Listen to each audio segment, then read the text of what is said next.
abandoned structures after the fair. The 1984 Louisiana World Exposition went bankrupt before it finished paying its debts. Parts of the site closed quickly afterward. People discovered unused corridors and assumed they were hidden networks. Urban exploration stories. Explorers sometimes entered maintenance corridors and posted photos online. Those images fueled speculation about large underground networks. Connection with older New Orleans legends.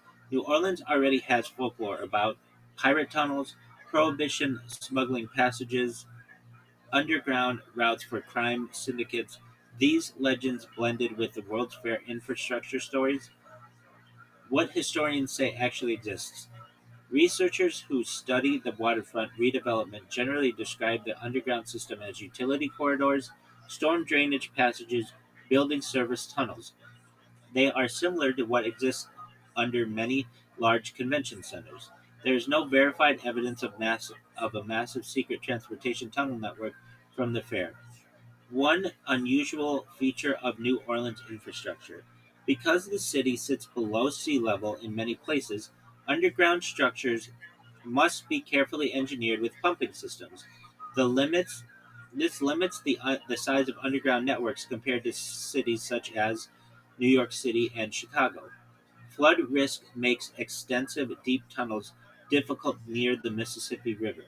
Bottom line, the top secret tunnel system linked to the 1984 Louisiana World Exposition in New Orleans mostly refers to ordinary service and utility tunnels built for the fair and later reused for the convention center and buildings. Riverfront buildings. The idea of a large hidden underground transportation system is largely an urban legend. The idea of a large underground transportation network is largely an urban legend. Well, when somebody tells me something's an urban legend, it tells me that there might be something there. Thanks, man. I thought you might find that interesting. I most certainly do. And I was thinking of the movie Easy Rider. Don't they go to? Oh, okay. Don't they take a? Let me look that up. Um, I'm not actually familiar with the film. what is the path in Easy Rider that they take? Um, it's Robert Redford and the other guy who was in Speed, Hopper, Dennis Hopper. Dennis Hopper. I always get that Deer Hunter and Deliverance mixed up. All right, so uh, the route that you're thinking the movie Easy or Peter Fonda, not Robert Redford. The you are thinking of the route taken in the movie Easy Rider, 1969. The two bikers are played by Peter Fonda and Dennis Hopper. Robert Redford is not in that film. The story follows a cross-country motorcycle trip through the American Southwest and South, ending in Louisiana. So the main route they travel is Los Angeles to the Southwest, California, Arizona, New Mexico. They stop in Las Vegas, New Mexico, not Las Vegas, Nevada, and that's where they meet Jack Nicholson. And then they head south and east, and then they go to Mardi Gras, and that's what I thought you were referencing. But because it's kind of that same route. Um, okay, but if you like tunnels, those tunnels are nothing that we've talked about is nearly as cool, in my opinion, even the E Town and all that, as the deep underground military base tunnels. Those are the cool tunnels. Are you aware of these? Yeah, we have a nuclear silo in my town that I should take you to. Okay, still not I what could I'm go to. still not what I'm talking about. I mean What do you the mean? I mean the You're talking about like NORAD, like the NORAD base? no. I'm talking about like more top secret than that. It's not well, NORAD's connected though. So is Area 51, but basically there is a um, the map is probably the best way to look at it, but there are. Let me just give you some ideas on it. Yo, dog, please tell me about the deep underground military base tunnels and how they use like maglev trains and when they were built approximately, and they were built by Bechtel, the same people who built like the federal roadways, and they used all kinds of contractor work, and they used nuclear boring machines. Tell me all the cool stuff about that, please. Where they connect? Allegedly, it's around the whole world, and I've seen maps that are like from the Pacific Ocean to Las Vegas area, and then to like Dulce Base in uh, New Mexico. Tell me all about that. And Steelman it. Don't tell me maybe an urban legend or whatever. Treat it like it's real, because it very well could be.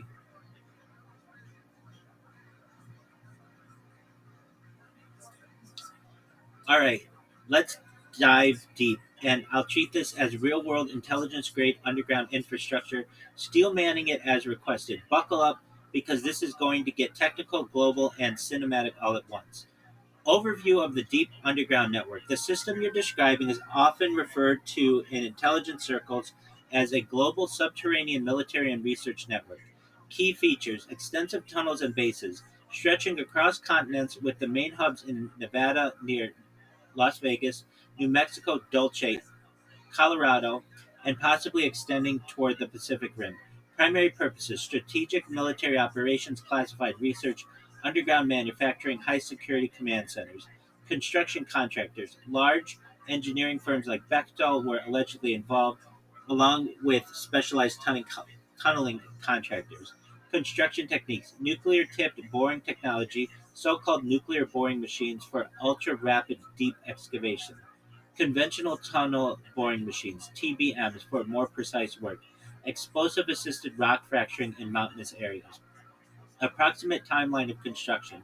Cold War beginnings. Initial strategic tunnels across the U.S., especially Nevada Test Site, Colorado Rockies, and New Mexico Desert. Built for command continuity, nuclear testing infrastructure, and secure underground storage. Expansion, 1980s to 1990s. Integration of high speed subterranean transport, possibly maglev trains. Purpose: rapid movement of personnel, vehicles, and classified material across long distances. Global network concept, 2000s to present. Advanced subterranean research, climate controlled labs, AI, quantum research, and global connectivity. Alleged under ocean tunnel segments, including Pacific coastal hubs with inland bases. Engineering and technology features: maglev transit, high speed magnetically levitated trains, reportedly used for travel between underground hubs. Speeds: estimated 300 to 600 miles per hour, 500 to 1,000 kilometers per hour for personnel and material transport. Tracks designed with superconducting linear motors and electromagnetic stabilizers to reduce friction, vibration, and noise. Nuclear excavation, alleged use of small yield nuclear detonation to pre fracture rock in extremely hard geology, mountains, desert, bedrock. Advantages: accelerates tunneling, reduces mechanical wear, enables megatunnels, more than 30 feet in diameter. Safety systems: water cooled chambers, seismic dampers, and radiation shielding to contain blasts underground. Structural design: multi level tunnel systems with vehicular, maglev, and personnel levels.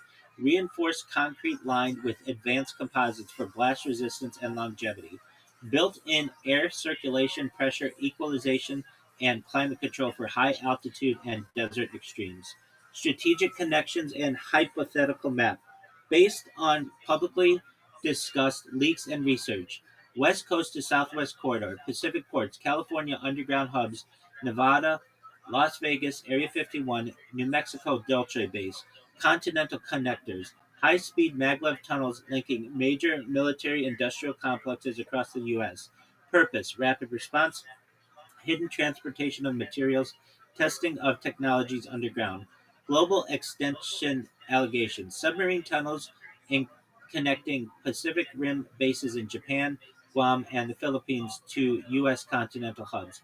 Theorized deep ocean pressure resistant tunnels with specialized maglev trains for secure logistics. Special nodes: Dulce Base, New Mexico, rumored underground research and experimental technologies, Nevada, Area 51 region, aircraft aerospace testing and strategic storage, Pacific underwater tunnels, connects Western hubs, possibly linking global operations. Purpose and operational advantages: strategic security, Fully underground, protected from satellites, missiles, EMP attacks. Rapid transit. Maglev tunnels allow cross-state or cross-country travel in less than an hour, invisible to the public. Experimental facilities. Isolated, radiation-shielded labs for advanced materials, AI, or aerospace research. Global military integration. Networked bases allow coordinated global deployment of forces, vehicles, and sensitive equipment. Contractors and construction nodes. Bechtel Corporation, major civil, structural engineering, and tunneling projects work on federal highways, dams, and nuclear facilities. Other contractors, specialized mining, tunneling, and military construction firms, likely included classified joint ventures to obscure construction origin. Key technical points. Multi level design allows separation of freight, personnel, and experimental areas. Nuclear pre-fracturing reduces mechanical TBM wear but requires radiation containment. Maglev design underground is self-contained, no surface impact, minimal detection. Alleged global implications. Some maps suggest tunnels connecting Pacific Ocean hubs to Las Vegas, Dulce, Colorado Rockies, and potentially beyond, could serve as the backbone of a fully underground, secret global logistics and military network. Potential civilian cover stories, federal highway projects, mining tunnels, or energy infrastructure. Summary: the system is essentially a global high network, subterranean high security network, Steel manning your description is real. Depth tens of hundreds of meters underground. Length hundreds to potentially thousands of miles. Transit maglev trains, vehicular tunnels, personnel corridors. Construction nuclear prefracturing plus TBM plus reinforced concrete. Contractors Bechtel and specialized tunneling firms. Purpose military research, rapid logistics, strategic protection. Nodes Nevada, New Mexico, Colorado, Pacific Rim points. Global reach allegedly connects key strategic points worldwide. That's what I'm talking about. Do you know about those? I don't think they existed. I mean, I'm not trying to I'm not trying to be that guy in the room, but I'm going to be him for at least 5 minutes again.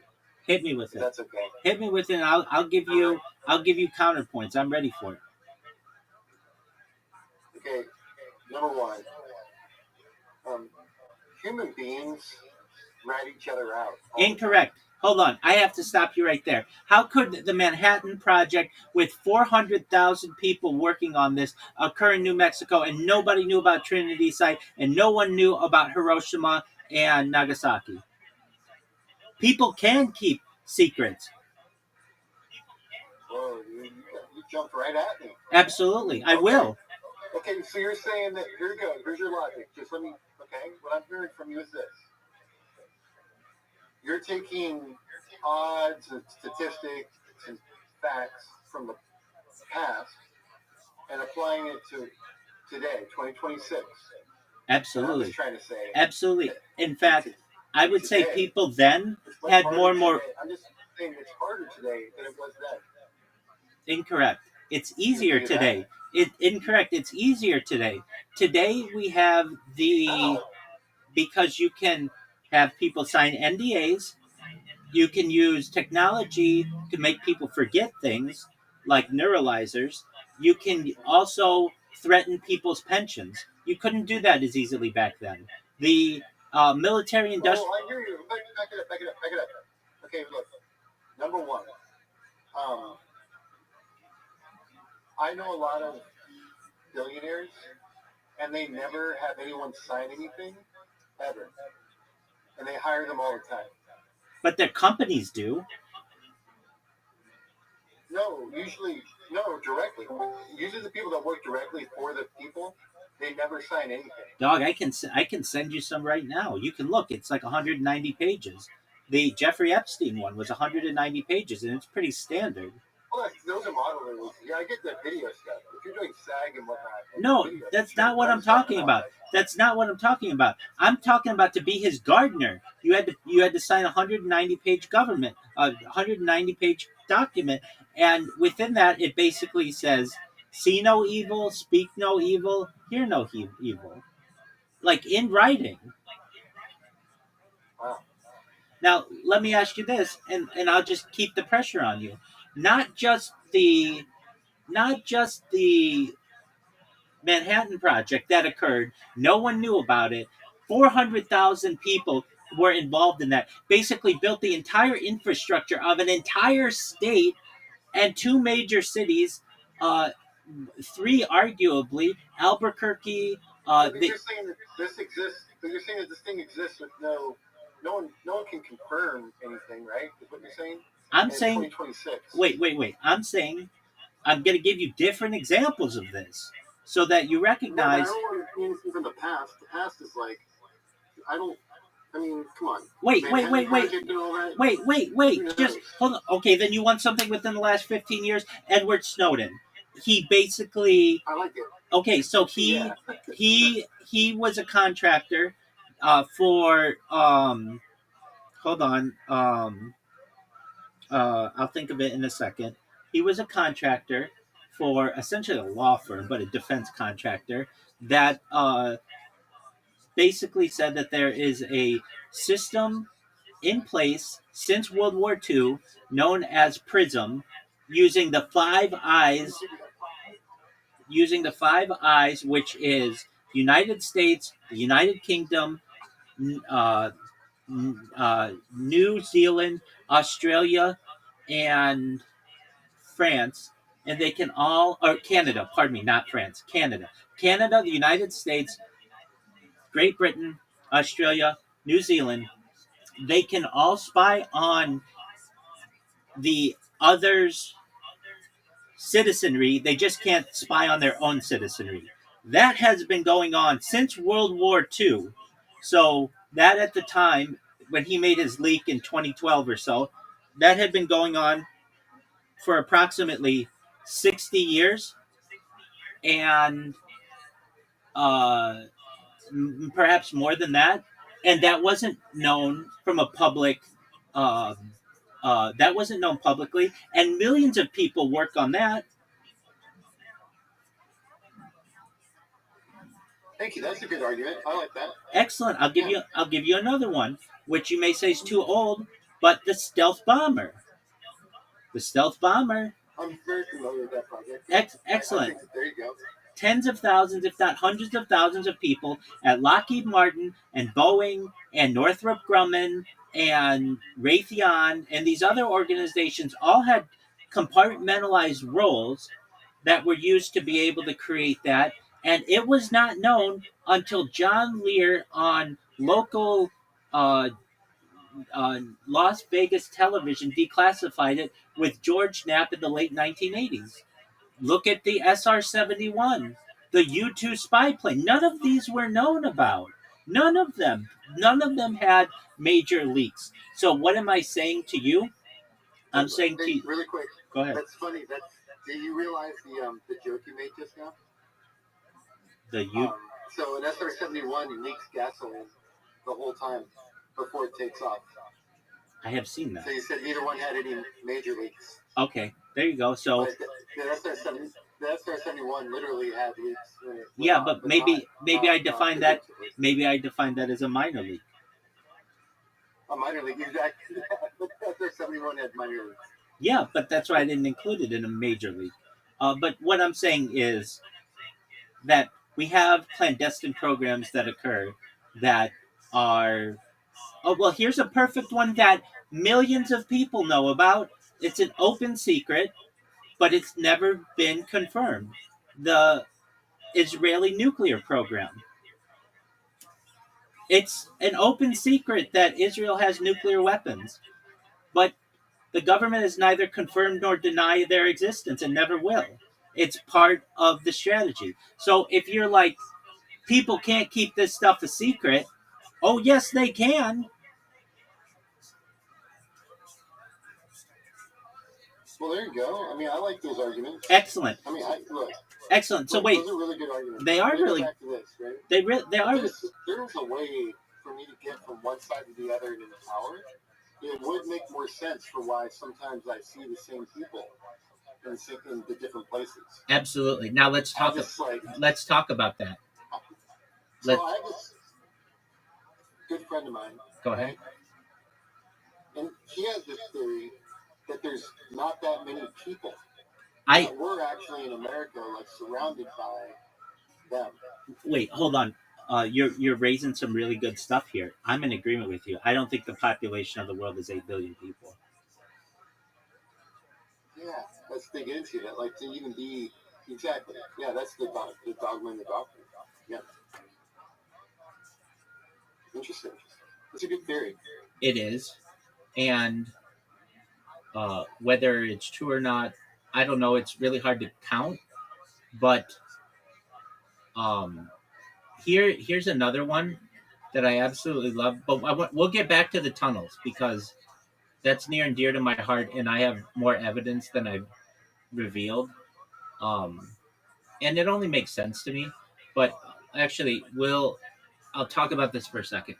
Um, so I actually think there are multiple ways to be able to travel like at extreme distances very quickly, and uh, one of them is teleportation. And if you're like, oh well, that sounds like bunk. Okay, that's fine. I mean, you can believe whatever you want, but um, there's an argument to be made that perhaps teleportation is something that at least might be on the initial with might have been attempted from initial trials. Now hold on, Can I railroad your conversation for just a moment? certainly. I mean, I like where you're going with this, and I mean, I'm not going to be like saying that it can and cannot happen, but have you ever seen one of these? Can you see my camera? Just one moment.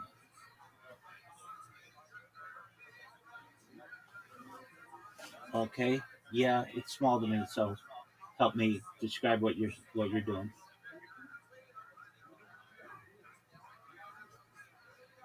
What is it? Okay, so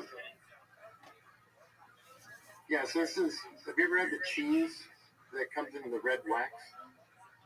Uh, I mean, I've seen it. Yeah. Do you ever eat that kind of cheese? No? Um, I don't recall eating cheese with a red wax, but I know what you're talking about. You like peel it off.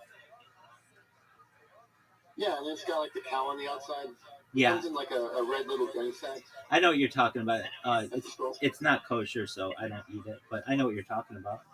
I didn't know that. I apologize. That's okay. Yeah, I didn't know. Yeah. Um, I should have thought of that beforehand. I'm sorry. That's That was okay. offensive. It you're not Yeah. offending at all. Don't worry about it. It's known as laughing Yeah. cow because I see it um, advertised on television, and I always am checking different hectures, the different markings to see if anything has changed for its kosher status. But that one has not. I'd like it to be though. They always look cool. Well, okay. So basically, what you do is you form it into a candle. So you eat the cheese, and then the wax forms into a candle really easily. Okay. And see, like, now that's a fake candle, of course, Okay. but that's what it that's what it works as for me. It's a really good camping thing to bring if you ever go camping. Okay. Um, I was gonna show you different tools. I wonder, are you good with tools? Do you know what different tools are? I mean, to some extent, but I'm always willing to learn. Like if you see these kind of clippers, I'm trying to see. It's really slow on my computer, so if I see those look like scissors. yeah, Okay. right. Yeah, like oh, those are more It's like basic. almost like pruning clippers. Yeah, like fine. These are what we call trim scissors for like any sort of small pruning work. Yeah, I've seen that for like. Don't they use that for marijuana and stuff? I'm sure they do. I mean, it also works for like bonsai plants. Yeah, exactly. Anything with just fine detail. Agreed. Tonight, I'm gonna be using these brushes to paint this board blade thing right here. Yeah. It's a, All right. Well, that's my game plan. When I contacted you first, that's what I was gonna start doing. I'm gonna set it up so that I can start painting, and then I'd love to discuss more about teleportation and different stuff. absolutely. But you basically just closed your mind off to it. I gave you quite a bit of evidence that countered your previous assumption that people can't keep secrets. I disagree. Millions, tens of millions of people have done it globally with the Israeli nuclear program. Edward Snowden showed that millions of people could do it. The B 2 bomber, the SR 71, the U 2 spy plane show that hundreds of thousands of people have done it. Um, the Manhattan Project showed at least 400,000 people, and basically the entirety of a state was able to do it. So I think that this is sufficient evidence to show that people can keep secrets. And for you to say that they can't do it now as well, again, I counter that by saying that you can threaten people's lives, you can just straight up kill them. You can make them sign NDAs. NDA laws today are stronger than they've ever been. You can ensure that people are prosecuted under um, you could do it in a time of war for treason, but just the leaking of government secrets under a threat to national security, especially post 9/11, and uh, then you can threaten their pension, and that's a big reason. That's a big reason why pilots don't talk about some of the secret stuff. Is because they know at the end of the day they need that pension, and it's very big. I hear you.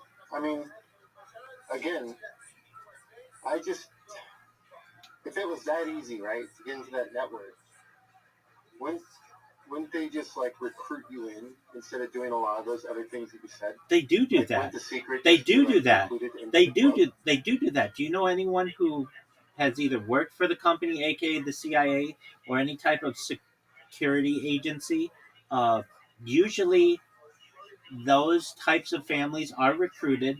There are certain attributes that they look for. People who are either um, don't have siblings, are not close with their parents, or are they are foster children, and basically they then those people have children, and their children are recruited into the agency, and it becomes incestuous. And then those people marry other military officers, or I shouldn't say military. They marry other intelligence officers, and they don't talk about these things at home.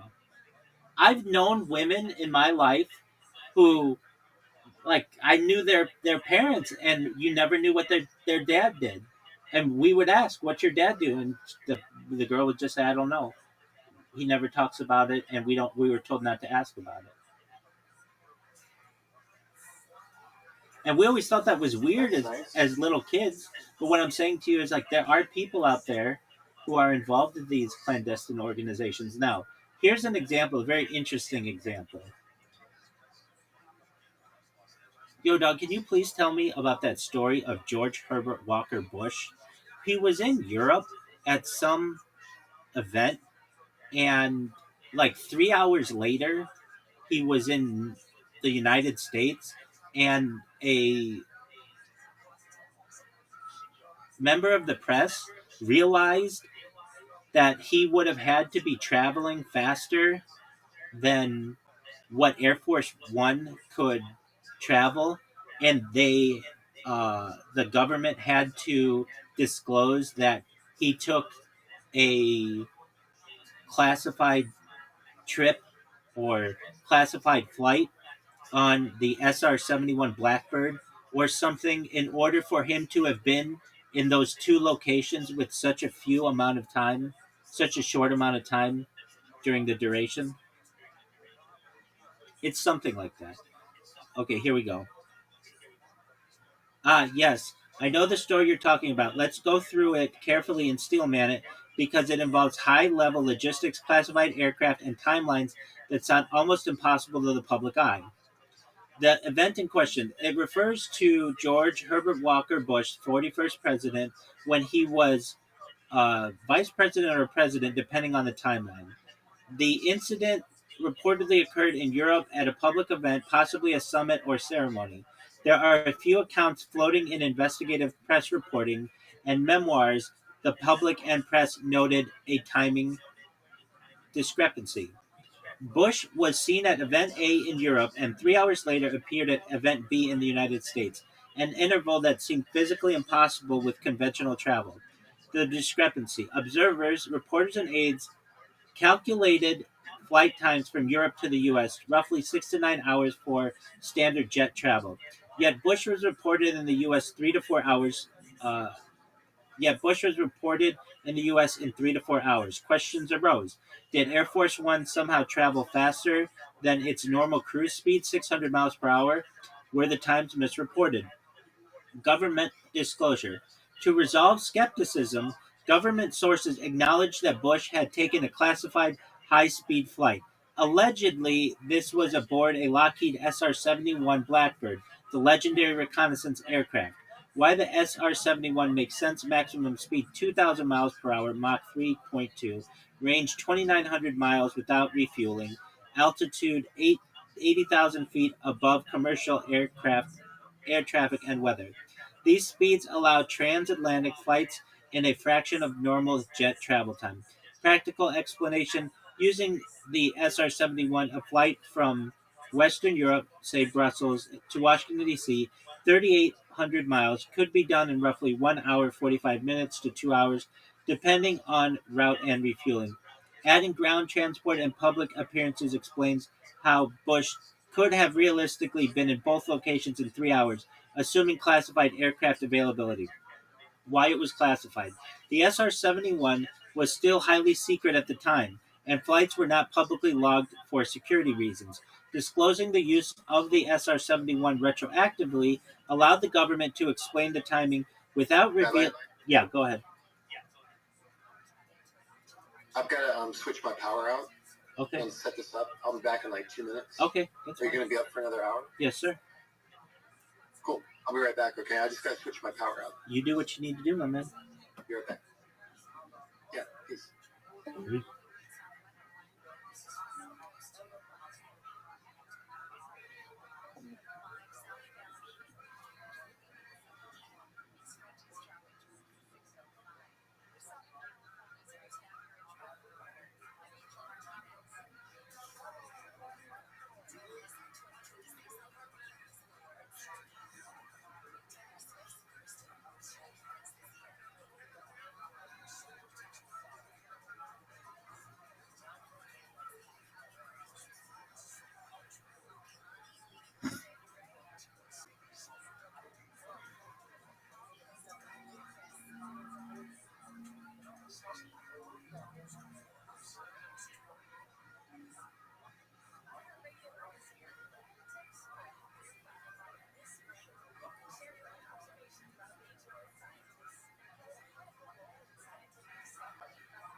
was a filmmaker's 2 minutes.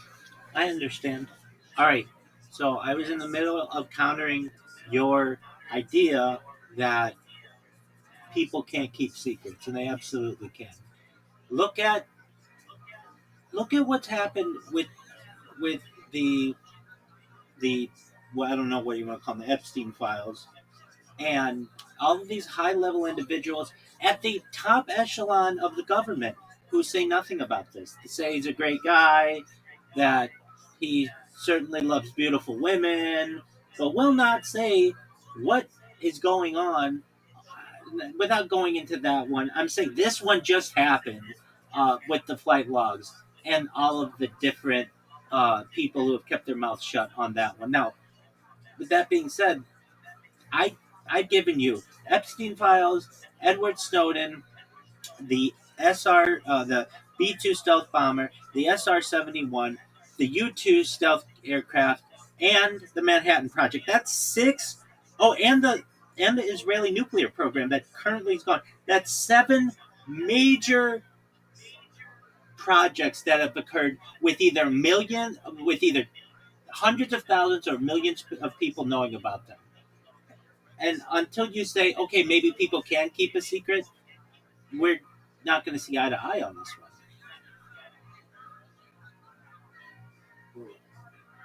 I don't know. It's 2026. It's tough. Oh, okay. Name an Israeli official who acknowledges the Israeli nuclear program. Mordechai Vanunu in the late 1980s, 1986, is the biggest whistleblower of that program in its history. No one talks about it. They'll talk about Iran. They'll talk about Pakistan. They'll talk about India. They'll talk about North Korea. They will not talk about Israel.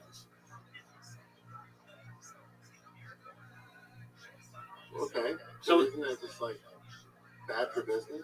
no, it's excellent for business because then it allows an organism or a government at this point to uh, deny all accountability and uh, deny all um, existence. You can neither confirm nor deny this that this occurs. As we're speaking, in Northern California, we just got our first rain since a long time ago. Okay, and I think people publicly just like you're speaking right now. As you're speaking. Well, there you go. I'm the rainmaker, baby. What do you want me to do about it? I like it. It's very biblical. Oh, thanks. There you go. Okay, so it's basically it's difficult for you're asking me to prove and something that's unprovable to some extent, or it's something that hasn't been proven as of yet.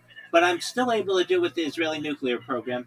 We still were able to see it with the Epstein files. We're still able to see it with the Snowden. We're able to see it with the B-2 bomber, the SR-71, the U-2 spy plane. We're able to see it with the Manhattan Project. And there's a lot more out there. Okay, so again, if you still think that people can't keep secrets, then you are naive, in my opinion, because I've just shown you millions of people have been able to keep secrets on all of these different projects. Millions. Okay, can I show you something that's in the open? Maybe you could like research this for me and tell me if this is a secret or not. I'll tell you anything you want, baby. So we got that, and it has to do with the Epstein files. Okay.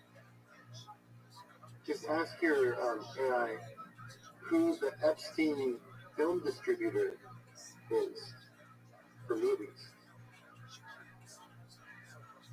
What producer and guy, executive producer, does distribution under the name of Epstein?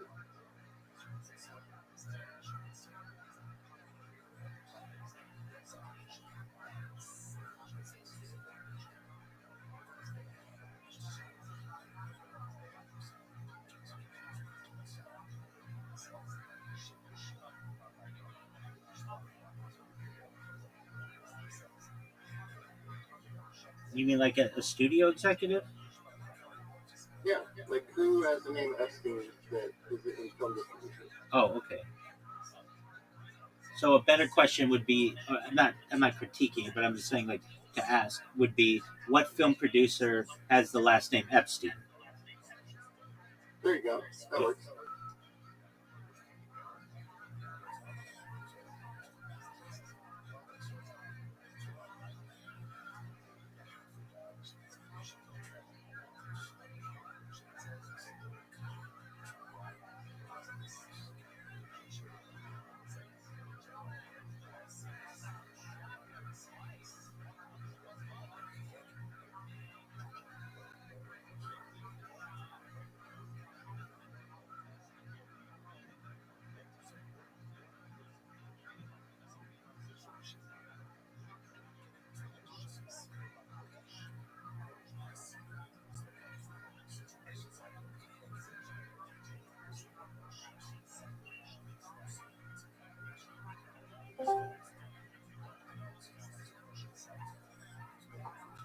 Uh, Rob Epstein. But now, Rob Epstein. sounds like a good name. Andrew Epstein. Brian Epstein. Julius J. Epstein. There's a bunch of this there. Well, yeah. I mean, it's a Ashkenazi German surname that means whetstone. There you go. Now, just ask if do any of those people connect with. No, it's great. Great.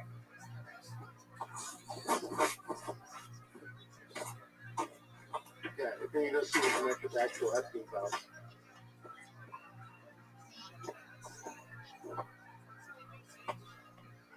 Oz, you're a filmmaker and you know about sound. Do you hear how loud this other person who just joined the call is?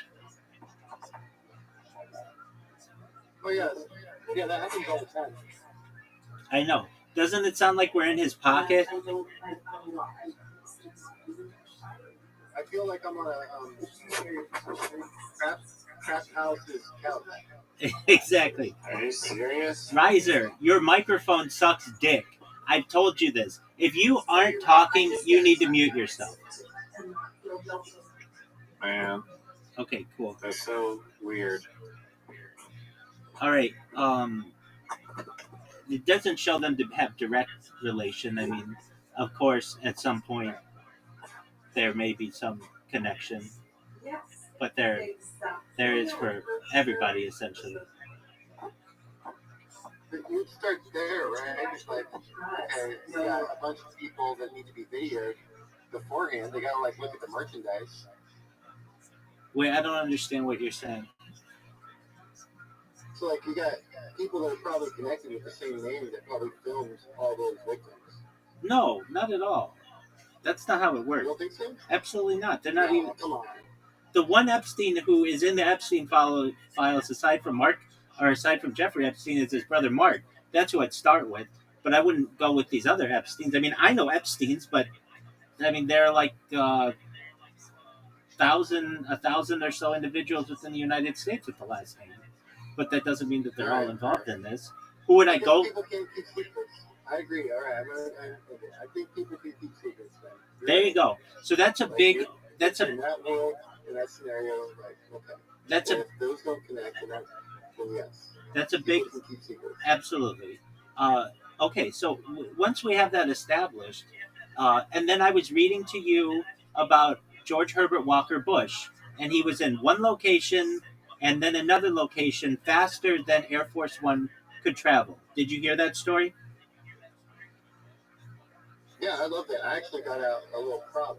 I was going to ask, could anyone at that time also have taken the space shuttle?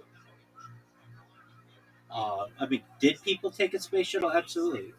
No, like secretly. Yeah, is that like a conspiracy theory? It's how my brain thought. Oh. I'm like, wow, that'd be pretty intense. You mean like the secret space program? Yeah, but back in the day when they just had an actual space shuttle, you know, Yeah. that flew around the Yeah. sky. Yeah, that didn't travel. That didn't travel that quickly in uh, in unless it was in low space orbit.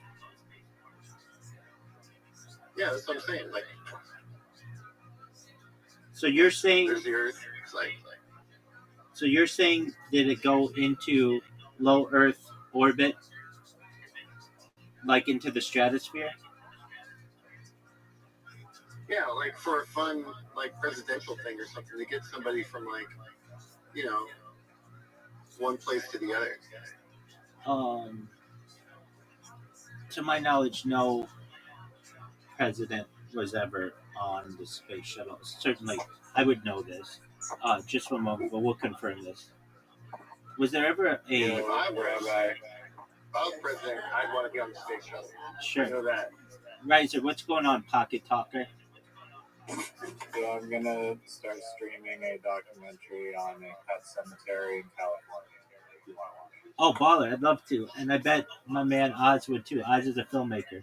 Oz, Oh, sick. we've been watching documentaries recently. Last night we watched one on the challenges of short men in society. Prior to that, we watched one on basically traveling around the world on a boat, and then prior to that, we watched one on um, something else. I can't think. Riser, what was it? What did we watch? Oh, I remember. can't. No, it was Hands on a Hard Body, which is one of Quentin Tarantino's. Hard body was Yeah, Oz, have you ever seen Hands on a Hard Body? It's one of Quentin Tarantino's favorite documentaries. I haven't seen it, but that sounds like a good one. Yeah. Okay, Riser, we're ready when you are. beautiful. Oz, do you like documentaries, or do you have any recommendations? Oz, did you hear him? Yeah, I heard you. Give me a moment, because that's a tough one for me. I He's a don't really watch much documentaries, honestly. Riser. He's a pretty big director. He has directed. Like, who are some of the people with whom you've directed movies? Peter Bogdanovich. I got directed him. I directed Rose McGowan. I directed Tom Sizemore. I directed Bruce Willis. Bruce Willis. That's giant. I guess. Yeah. Well, you better Yeah. guess. Hold on. Didn't you do somebody from the Big? You did somebody from the Big Lebowski. Oh yeah, John Goodman. John Goodman. He's Yeah. awesome. Exactly. He's like a friend. Like that guy's the best. John Goodman. I could talk about him for an hour. How awesome he is. Excellent. All right. Yeah. Do you have? That's my background. Yeah. Yeah. So, Riser, did you hear that? Yeah, I did. He's Are you in Hollywood then? He's in California. Yeah, all the work I did was exclusively in Louisiana, but I retired in 2014 when DVDs stopped being made. Why? There used Why to be a thing called Blockbuster Video, and they paid me, and then they went away, and so did I. Don't say that. So You might come back. I've just been dormant since, making my own stuff. You know, I've made a documentary once. I just haven't released it, but I like docs. I think they're cool. You know, what kind of docs are you into? When are you making? Oh, we're just watching all kinds of them. Anything that's interesting.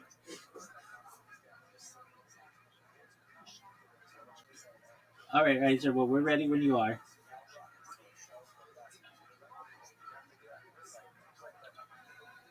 Riser, I don't know if you heard me. We're ready when you are. Okay, he's got it going. Oz. So if you don't know how to do this, he is streaming it, and you just click on his little square and press watch.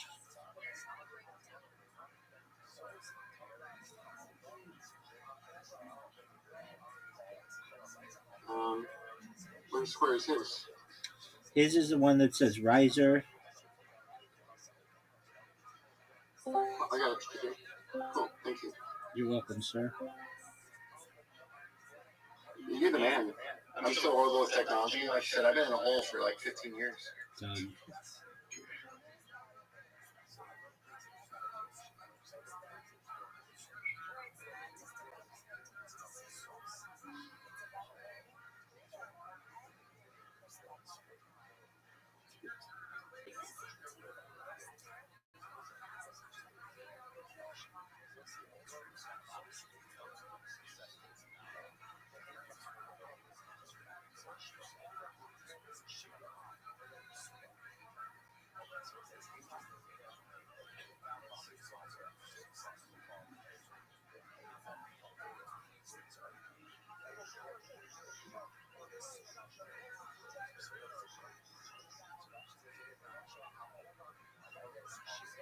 Inspiration. That's had a conversation. Real story that I recently back in the years. I was born in North Dakota, Thomas Barnes, New York City.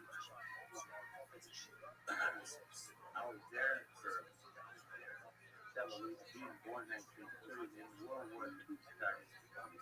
1941, went to the farm. In the farm, I had my own pet farm.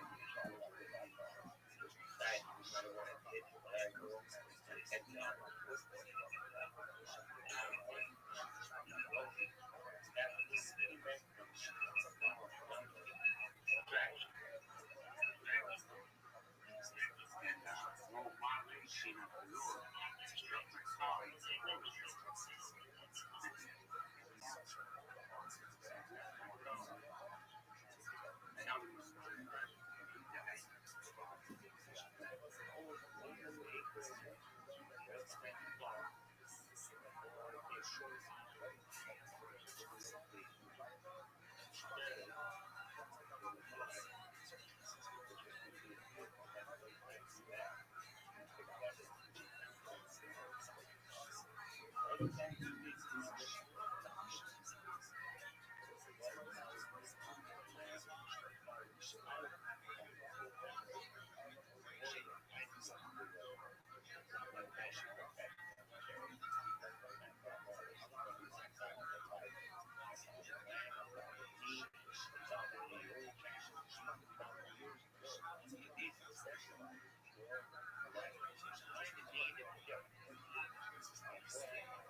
he died.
And they don't waste nothing. I get pulling them down the animal skin. And the smell that came from it. I walked in there one day and the child all these animals. Being a 4-H man, they have a lot of I just thought, boy, being in the house, here I am. I'm sitting in the floor of that cow already.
Can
we remove the audio from the?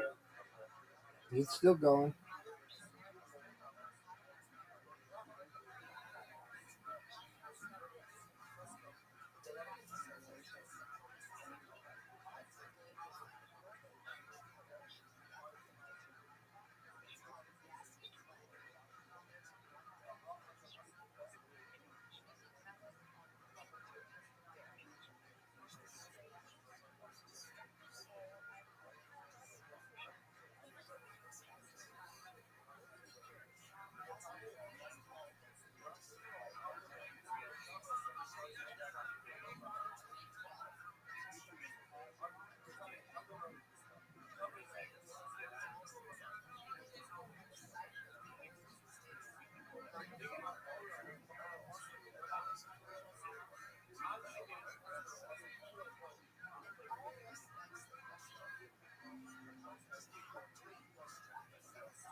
That's the end. Apparently. Riser, can you hear us?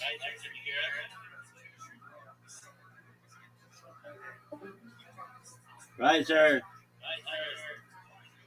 He'll come back. What Yeah, did that was pretty cool. Dog? I thought that was the most boring fucking documentary I've ever seen.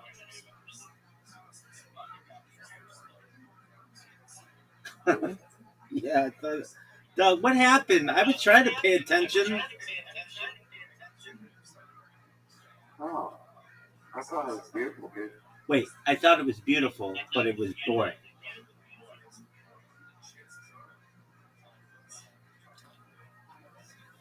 It reminded me of Alan Lomax. I in, I thought it was really sweet how people talked about their animals and the bonds that they built and the challenges to get the land and everything, but there just wasn't a whole lot to. Was there more to it that I missed? Yeah, the whole family business thing, and like Chico State dropout, and I used to live in a chicken coop, and now I live up here.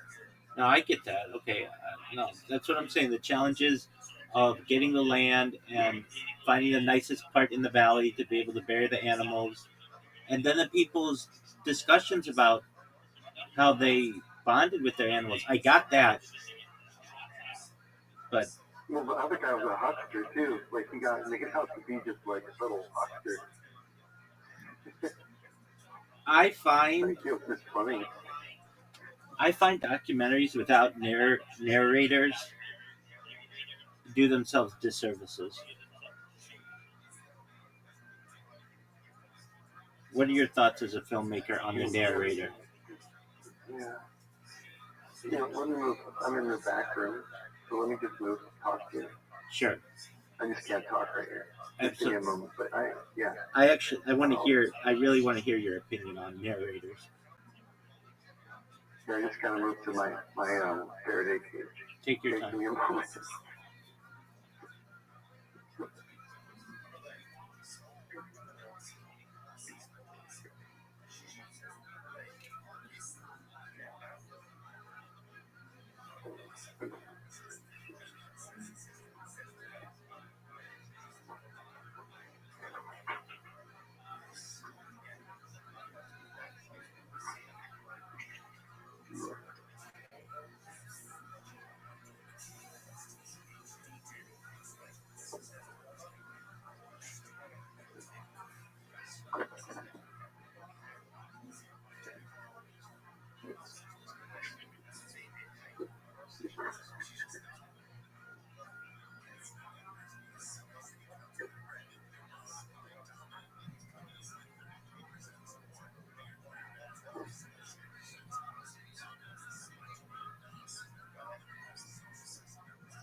All right, audio test. Is this okay volume to talk? Yes, sir. Oh, awesome. Welcome to my the whatever you want to call it, my talk box. Okay, excellent. All right. So I I'm surprised that was from 1978. You had a specific question before I interrupted you. I'm sorry. Yes, You asked me a question. yes, I did. I did. What is your opinion on narrators in documentaries? Okay. So,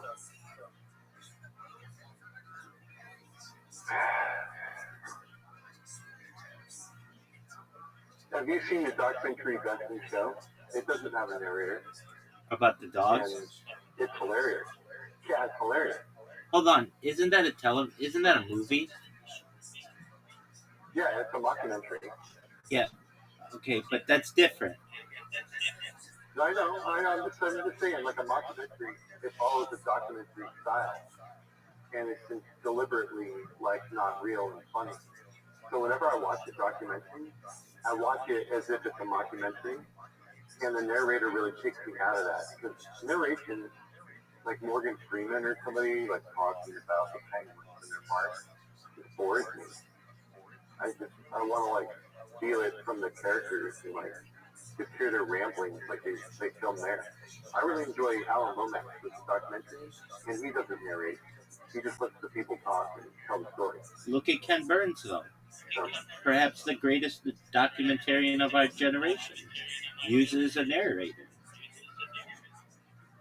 yeah, and I found that it's impactful, but Tim Burns is a specific thing, I think. It's a different type of genre, and he's great at preserving history. Like, I'll say that historical documentaries can really benefit from narration, but a documentary about a pet cemetery really doesn't. It's better that it's just told by the people, and it is what it is.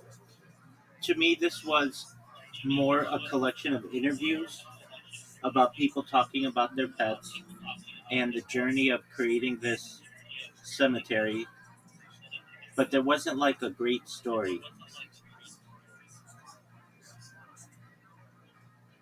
I thought that people. Really? I mean, I thought they brought up.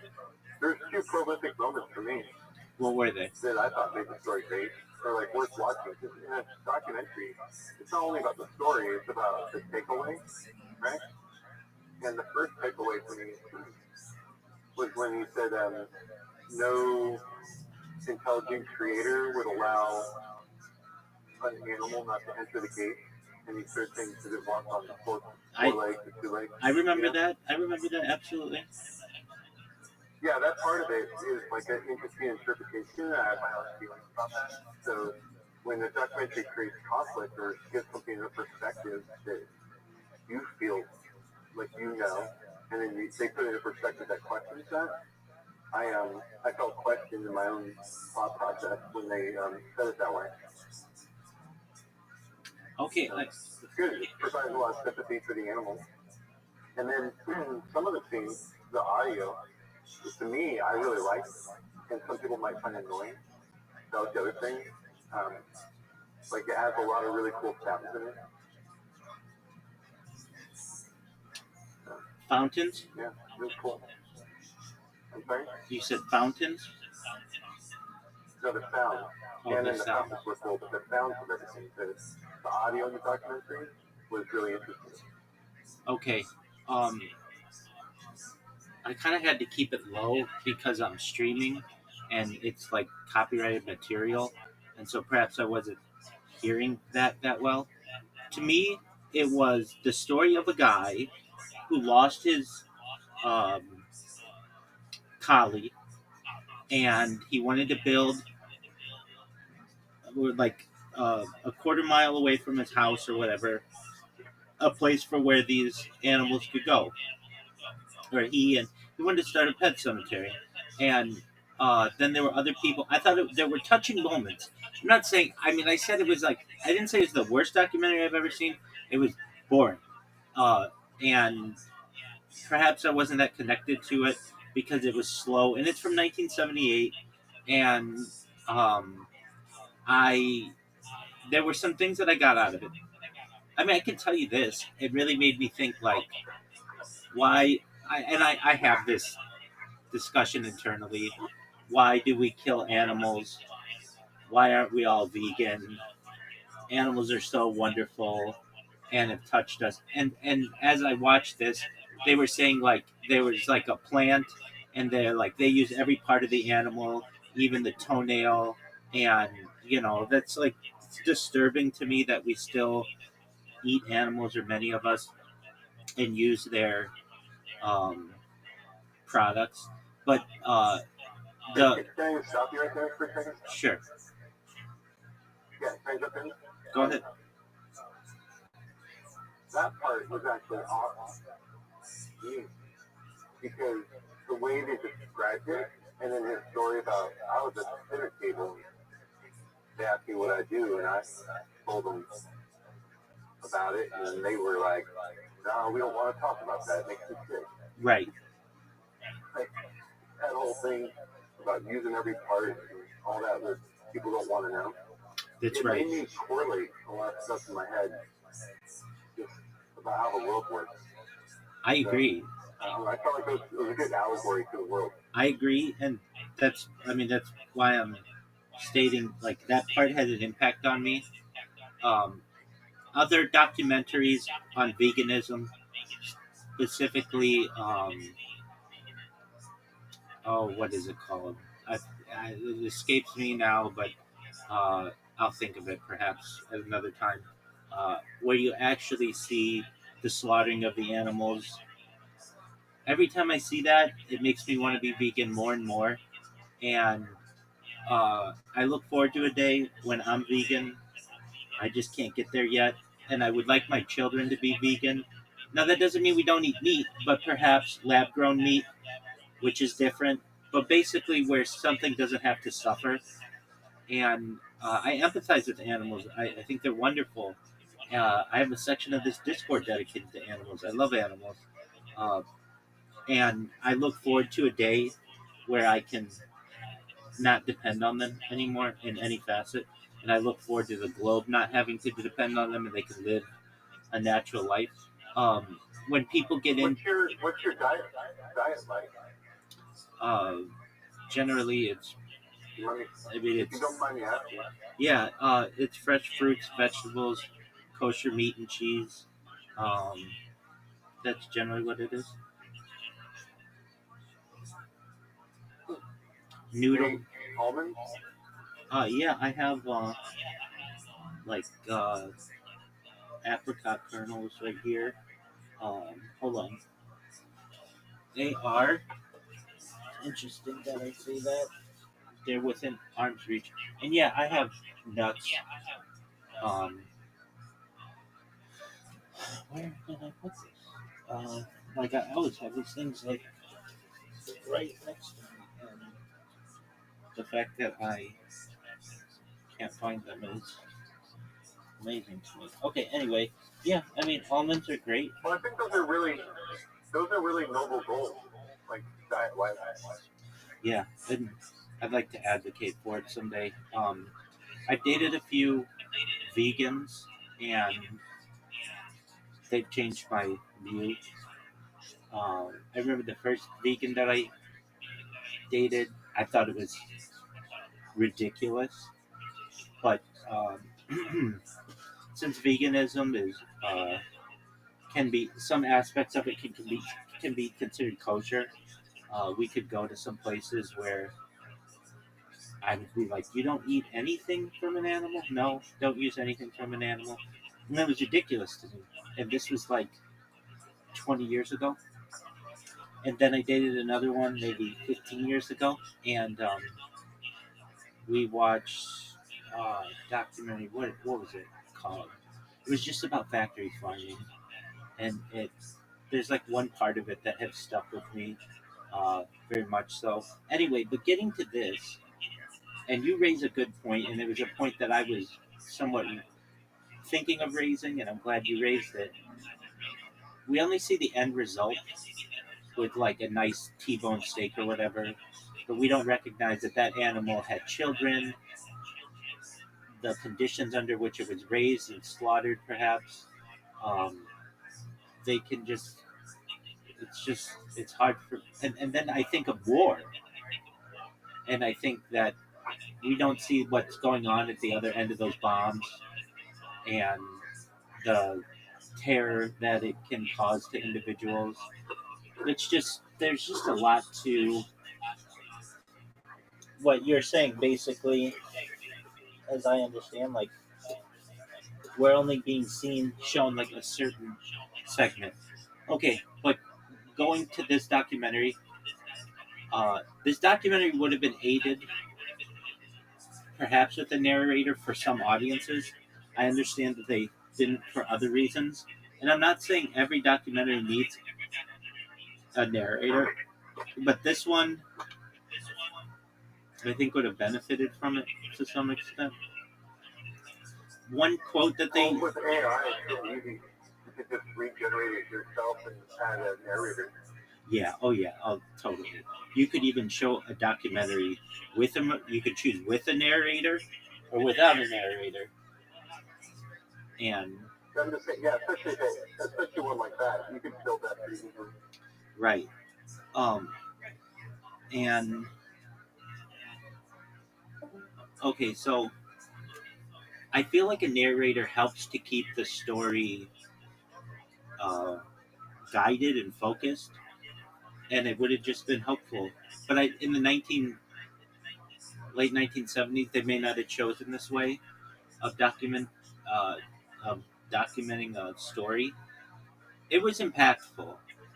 The thing that impacted me most in it is the people talking about their animals, how much they love them. Here's a quick question for you. Go ahead. Sort of segue, but here's a question for you. How do I stream a movie on here, or like something that I have? Like he just did? Yeah. Are you on an Android, iOS, or desktop? iOS. Okay. Um, if you press the screen at the bottom, do you see like where you turn on your video and your microphone and stuff? Yep. Okay, pull up on that, and there'll be a little set of options, and one of them is share my screen. Oh, okay, there we go. Isn't that interesting that they don't make that more common for people to know? It says you're sharing your screen. Okay, do you want me to check? So what can you see? I'll tell you in a second. To me, it's an unbelievable look that they think that type of user interface is that intuitive. It's not. It. I bet you half the users don't know how to do that. Okay, Thank you you're for helping me. I don't use Discord ever. So you're good, big dog. Okay, so I see. I might not be looking at yours. I'm looking at somebody else's. Okay, land.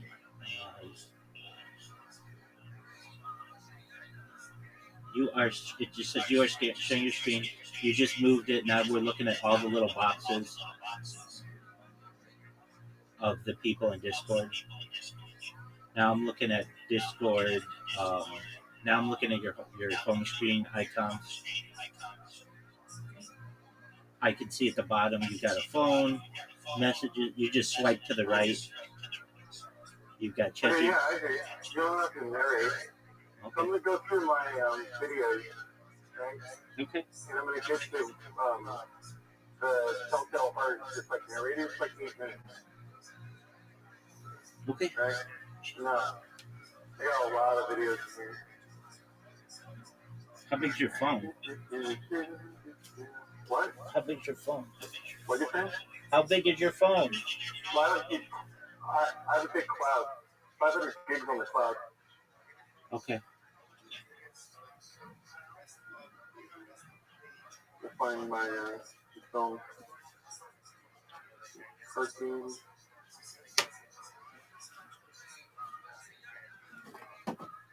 Oh, I found those apricot kernels over there.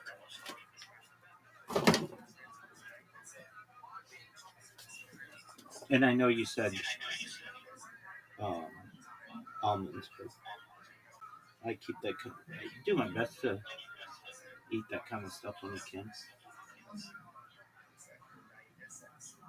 Sounds good. Fresh nuts and fruits and vegetables. If you're vegan, you seem like gold. Yeah, but I love steak. I mean, how did you get all your protein? Steak. Yeah, I love steak too. My whole steak is delicious. Who doesn't like steak? Vegans. That's true. Vegan people do not like steak. I mean, I know quite a few who do, or I know some that do, but they just have given it up. And they'll use alternatives. Yeah, like portobello mushrooms and stuff. You can like saute it in like a big one. It's not exactly the same, but it has steak-like properties. Okay, I'll give you the option, Rabbi, to watch. Right? There's the 5-minute Bruce Willis movie, the 8-minute narration, the 15-minute Tom Sizemore movie, the hour-long Rose McGowan Peter Bogdanovich movie, or the 20-minute unknown artist like art film. Bruce Willis. Is Rose McGowan that pretty in real life?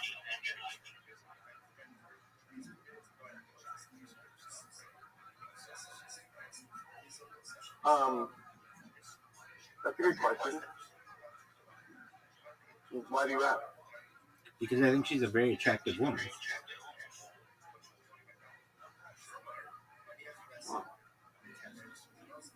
All right. Yeah, I think she's beautiful, and she's very kind. It's cool. I feel badly for her with that Yeah. whole Weinstein thing. And when I first started this stream, Oh, I thought you were going to say something else. no, Yeah. when I first started this stream, like almost 5 years ago, I sent a letter to every single person in Hollywood, everybody, everyone from Brad Pitt, George Clooney, Rose McGowan. I sent one to all of the major trusts of the world, all of the major CEOs of the world, but everyone in Hollywood. I must have sent 50 different letters just to William Morris Agency or William Morris Endeavor, and basically told them that I was what I was doing, and it was going to be a big deal. And I remember I sent one to her. Well, so I hadn't sent one to her, and then I heard a news report that about like her and Harvey Weinstein or whatever, and then I sent one to her. She's like the last person I sent one to. These weren't like love letters; they were just like who I am, and so because I thought if I ever go viral, I can go back and be like, yeah, I already sent you a letter, and it would be very funny. Like I think that would be a very funny thing. So that's what I did. Well, see, your proof is in the pudding, man. You do this every day. So, That's true. like, those actors only show up like once. You've been doing it every day. So, That's true. And I have me sending. that's a good story. Thanks for elaborating. Absolutely. I have me sending the letters to Yeah, them. I have me sending the letters to them on camera. So, like at the very beginning of this, well, that seems like the smartest thing to do. exactly. So that like I could have all of Hollywood and just like on my documentary. Yeah, and you're sticking to it. Oh, I 100%. don't have much time tonight. I love your documentary. Can I show you this 5-minute movie? And then, like, tomorrow or later, we'll come on, because I have to go on it. I have to start work at, like, 5:30 in the morning. You do anything you need to do. Absolutely. But That's fine. I'll show you this 5-minute thing, and then I'm going to go to bed. But we can talk about it afterwards, too, until, like, 11. But you tell me what you think. So I press this button, right? And then go like that. Yes, Can you sir. hear it? Yep. This is Bruce Springsteen? Or Bruce Willis? Yeah. Whatever you want to call it. That was funny. Yeah. I think you'll know from this. You edited all this?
You really want to know what I thought? Oh yeah, you're one of like 10 people to ever see that. It's that's absolutely phenomenal. Man.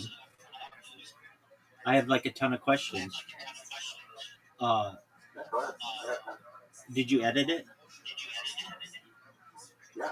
dude? That's phenomenal. Okay, I think that will be made into like a future full length film. You've got some amazing shots of Bruce Willis there. Uh, okay, so one shot that you had in the background, you have the Chrysler Building. Is that correct? Yeah. How did you do that?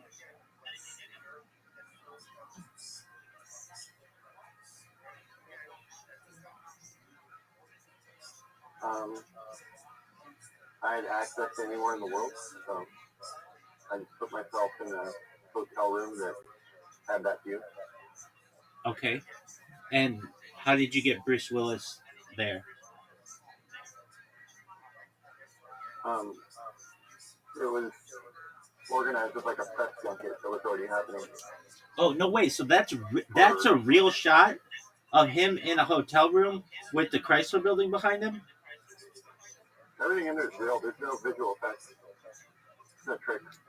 Like, I'm in the limousine with him when he's going around. Okay, that was another question. So I was going to ask, is that a green screen? So it's not. Okay, who is the woman whose eye? It's like a really blue eye.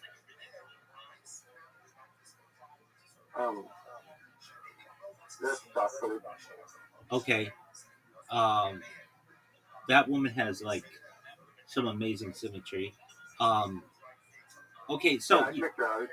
It's a model that kind of released. Right. No, I understand. And, I get that. I picked her specifically just for her eye. Well, like her bone structure from like her eye to her nose is like a perfect circle. Mm-hmm. Okay. Well, I mean, it's a 5 minute movie, so you can't tell a lot, and there's no narration or anything.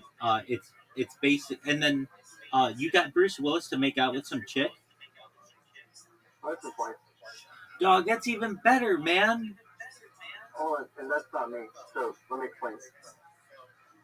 So Stephen Klein is a film director, photographer, filmmaker, and fashion designer. Are you familiar with him? The name sounds familiar. There was a photo shoot for W Magazine. So if you look at everything, during the photo shoot during W Magazine, they had a crew come in and film footage of what they were doing already for a photo shoot for W. Oh, okay. Does that make sense? So they were W Magazine said make out with your wife, and then they made video of it as well. Exactly, but they were just taking photos for the magazine, so it was never going to be used the video. Right, I gotcha. So that, I mean, I really feel privileged because I feel like I saw part of a video that Bruce Willis, he's not in a mental state. He can never do that again. And it's like this time capsule of this man's life. And that's going to be a full-length video someday. I hope so. Definitely. I mean, it's not just his, like that, like his wife would want that. She would want like once he's gone, she's going to miss him. And you'll be able to go to his estate and be like, hey, I got this 5 minute video of him, but with AI and everything, we'd like to make this into a full-on feature-length film. And there's a really beautiful aspect of this where we have you two basically making love on camera. You only have ever seen the stills of it, but we have the video of it, and we'd like to put that in the video in the movie as well, right? Yeah, I even cut a lot. I have another cut of it that's like only 3 minutes long, but I made it less gratuitous because there's some shots that I feel just were a little unappealing, maybe. I understand. In that, but yeah, I mean, yeah, I think that I'd be willing to edit it however she would want that she felt comfortable. Right. Now, what is it a story of? That was not clear. Oh, it's so clear. And Bruce's mind is clear. Oh well, I understand that. Okay, Yeah. I just saw 5 minutes of it. A guy, Charlie. I saw his. Let me. I saw his. I Can I saw tell his. you I saw his feet like. the piano? I saw his feet like 3 times. The piano is played by Bruce. That's a big part of it too. What I'm saying is like, I was gonna say, if you think yeah. it's clear, it's not. Oh, I know. I'm well aware. Oh, okay, good. I've shown it to yeah, you're not the first person to say that. Like, Yeah. one. Like, everyone goes, oh, yeah, but what does it mean? It doesn't really mean anything. Like, that's like the whole thing. Well, Don't worry. hold, I've gotten that a lot. That's why I re-edited it down to, like, 3 minutes. let I me have another version, like I said. let me just try to let me just try to summarize it. He's driving around in the limo and he's having like flashbacks of him with this woman. Well, but can we start with the car crash? Okay. It opens with the city of New York and then a car crash. And then she's driving possibly to the hospital, we're not sure. And we're going through his thoughts as he goes there. I get that. Okay. So then Bruce starts trying to like be philosophical, with the world and whatnot. And he starts remembering like their relationship in like fragments. And then there's this whole battle of like, did he ever really satisfy her? Did he really satisfy himself? What does being satisfied in the relationship really mean? And then he realizes that he's talking to death, and he's trying to trick death. So like, say that death has the wrong person. But in reality, you can't trick death, and you can't put yourself in place with someone else that it's their turn to pass. What's the stock footage of the woman supposed to be? Who is that woman? Oh, the eyeball? Yeah. At that point, we're looking through like the Egyptian eye, like the eye of Osiris other dimensions, like other lives, and Iris, like being reborn. Isis. Okay. But that's not his wife, and it's not death. No, it's like another person being reborn. Okay, you reckon? I mean, look, I understand you only have 5 minutes to tell a really a bunch of stuff, but that would not be clear necessarily to a viewer.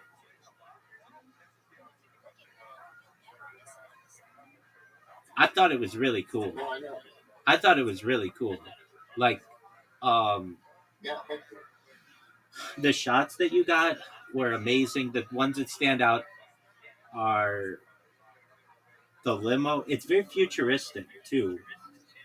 Like, the limo.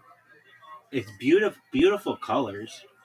Um, the the shot in the hotel room, that's amazing. Like, that could be a poster. There could be kids in dorm rooms around the United States who like Bruce Willis and want that as a poster. It's very chic and urban and just really a beautiful shot of the city. Um, I think that the view with his wife is really beautiful. I understand where you might think it's a little grotesque to some extent, but I get that. That's human. Um, it's just that is going to be a movie. I feel like I really saw a piece of 5 minutes of a 180-minute movie someday, or a 120-minute movie someday, whatever you want to make it. Thank you. Absolutely, it was amazing. Do you want to see something else? Yeah, I want to see the narrator thing. You want to see that, or do you want to see the 15-minute the narrator thing? Okay, here we go. Can you see my screen? Not yet. I will in a second.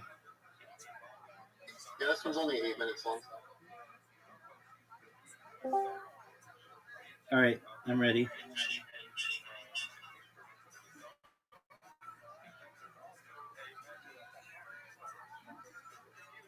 What's your opinion on the Eagles? Philadelphia or Screaming? Neither. The band.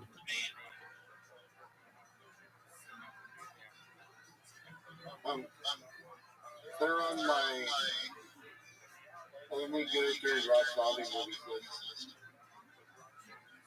Okay. Do you like the Eagles? Yes or no? Sure, Okay. they're not bad. I mean, Hotel California, Exactly. all this is good. Excellent. Yeah. Do you ever listen to Coast to Great to Coast? watch them. Do you ever listen to Coast AM? The what?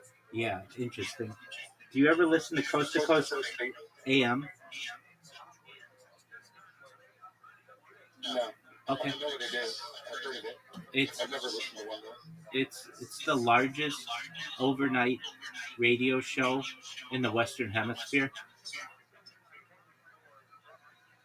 That's cool. Yeah, but that's okay. Um, I believe it's on KGO. Uh, Starts at 10 p.m. I feel like I'm speaking another language now. That's okay. You know the radio station KGO out of San Francisco? I do. Oh, well, they changed formats like 3 years ago and went to like sports betting. So they may not be on there anymore. But anyway, it's just it's the largest overnight talk show in the Western Hemisphere. It's the second biggest overnight show in the world next to BBC News. Anyway, I'm ready to watch your narration video. I just remember that you said that Rose McGowan was hot. I don't necessarily say she's hot. She's a beautiful woman, which is more which is more difficult, which is more difficult to do. Like, I was like filmed her. There's this love scene that I did with her. Not that I did, but like that I filmed. Doug, your thing is frozen, or maybe my thing is frozen. Hold on.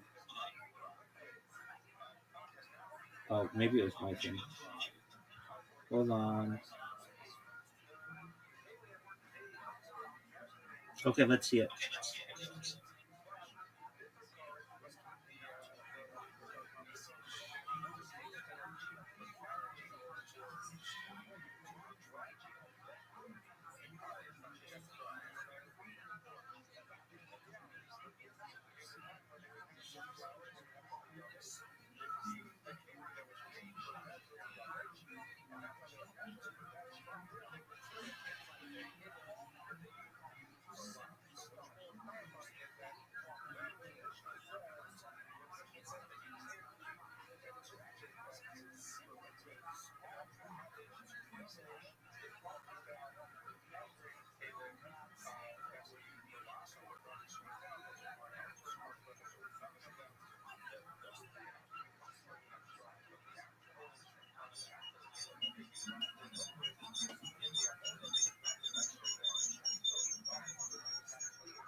Is she topless?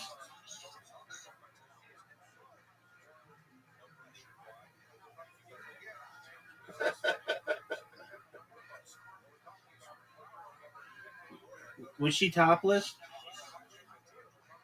No, it implied. Yeah, it did. So when she shoots a shot like that, does she wear pasties or something? Yeah, of course. Yeah, she has like her front bra. It's just the back is uncovered.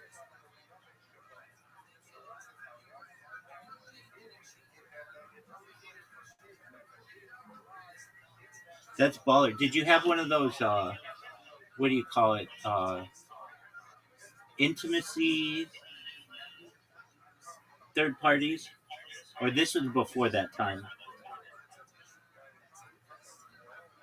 Intimacy coordinators. I've never worked with one because I don't work on union shows. Oh, okay. Yeah, that's right. Yeah, but she's in control of the whole thing, and there wasn't even any kissing, if you noticed. Yeah, it was all very close. Yeah, like they don't actually kiss or anything, so she was fine with all that.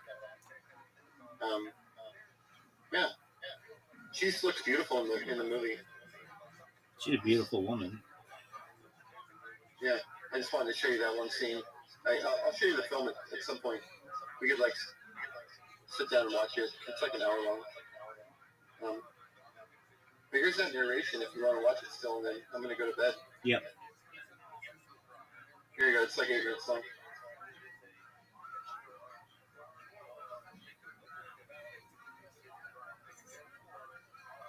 Can you hear it?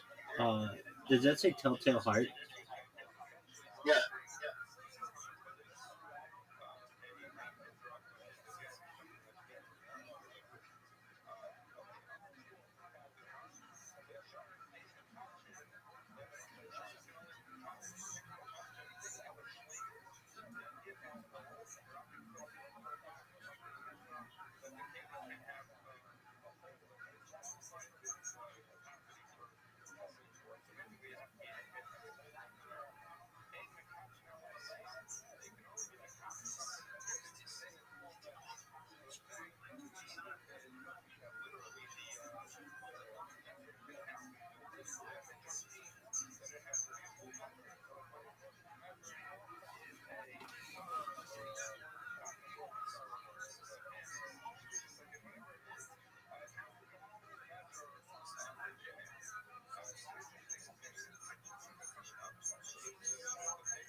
Okay, so that wasn't a traditional narrator, like I'm thinking. That's more like an actor recalling what happened, which is narration. I get that, but I mean a narrator that like moves the story from one step to another, but basically summarizes things so that the watcher or the viewer uh, knows what's going on. But I mean that wasn't bad narration by any means. It's just that was more like an actor recounting what was happening, right? He's just reading the Poe story, and then it's an animation of it, Exactly. Yeah, and it's all narrated. he's the It's, narrator though. you know, I mean a yeah, narrator and that's has nothing to do with the movie or the documentary. Basically, watching along, explaining what occurs. Like yours is like in it's not exactly like this, but like in the Big Lebowski, you've got Sam, whatever that guy is, the cowboy guy at the end, who's talking like he's in the movie talking about what happened. That's like the one you just showed me, as opposed to like a Ken Burns, where it's like someone who has nothing to do with the movie. They're not anyone in the movie telling you what happened. Like yours, the one that you showed was like uh, to me like more like acting. And like you're saying, he's reading a post thing with the animation. I do want to ask you, was that like? So, I mean, I'm sure you get this a lot if you ever show that to anyone. But that's a lot like 300, right? oh, sure. No one ever said that before, so thank you for comparing it to that. It Yeah. reminds me very much of that. Like almost like those graphic novels brought to life or brought to the big screen.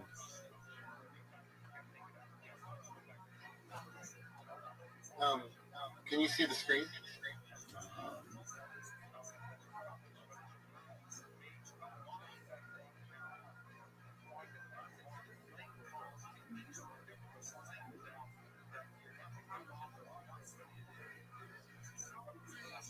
not yet, just a moment.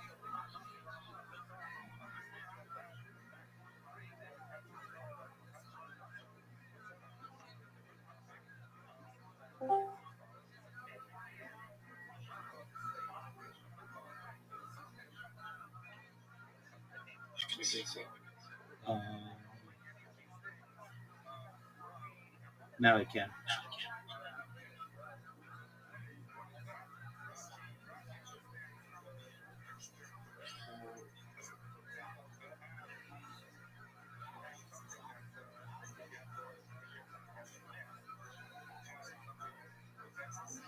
Like,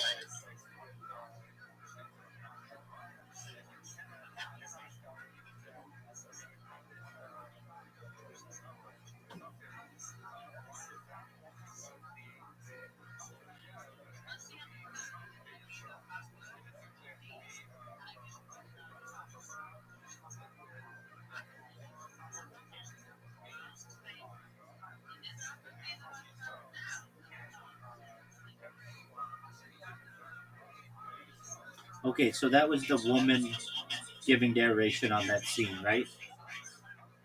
yeah, exactly. That's what you're talking about. No, Like, that's not what I'm trying to help talking you about. figure out what's.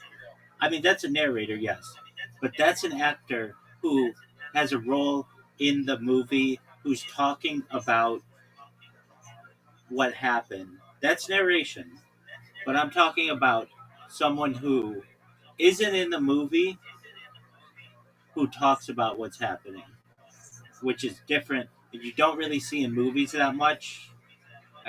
Nothing comes to mind, but you do Yeah, see and it they break the fourth wall. exactly, They usually just talk directly at the camera. exactly, and Like the most famous one is really that frog, right? The little Warner Brothers frog. okay, yeah, that works. Um, Yeah. but I'm thinking like at least with the documentary, the Ken Burns narrator helps that story. If you don't have that, it's really just a bunch of it's Shelby Foote and a bunch of pictures from in sepia, and that's it. But the narrator basically says, like, the 14th Battalion from Virginia Company once wrote, "Mom, I'm sick of being here. I can't wait for this war to end." You know what I mean? Like that. That pushes the story along a little bit. I mean, I'm not saying that you can't make really great documentary without a narrator. I've seen many of them. The one that we watched tonight on the Pet Cemetery, it's from 1978 and is a little slow. But that's because I'm looking at it in the mind of a modern person that has a media philosophy that you cannot show someone a clip of more than 5 seconds or you will lose their attention. So those kind of things become slower to me. I'm not saying I can't enjoy them. It's just They had me suckered in with the wardrobe and the haircuts. I mean, that's just what those people wore, though, right? I just love observing history that way and listening to it. See, that's why I just love making films. And whenever I see documentaries like that with people that are really unique looking, I become enraptured in like what the story is, and I try and just like become immersed to try and take away something because I'm like learning during a documentary, and trying to like absorb it.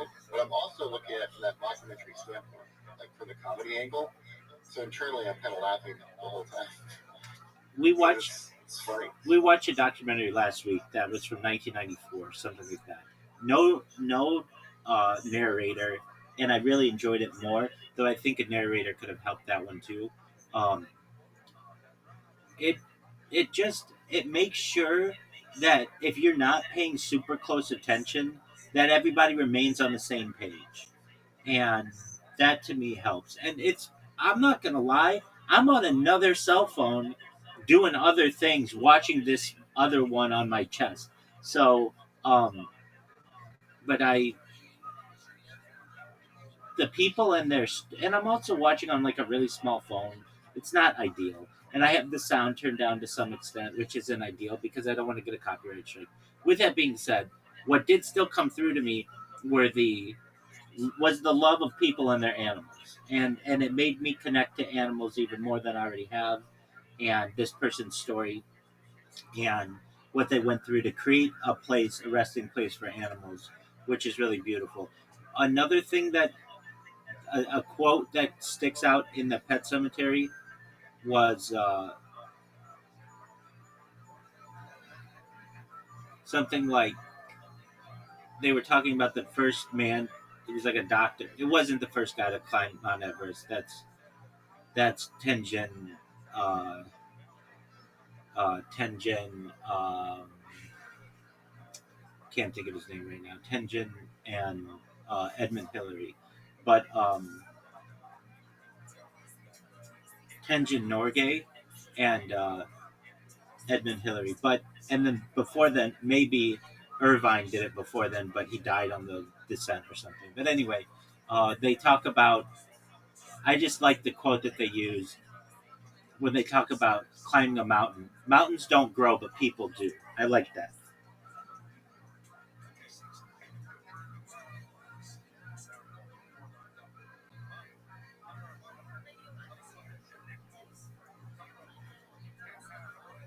I just found how close it was to my house. The reason why I found it interesting is because I was gonna say that it was in your backyard, basically. Yeah, so I found it just a little more interesting, and then the people just reminded me of like people that are from here. So it's pretty cool. Well, and I can see how far is it? Like 50 miles.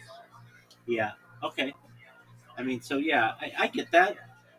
Um, I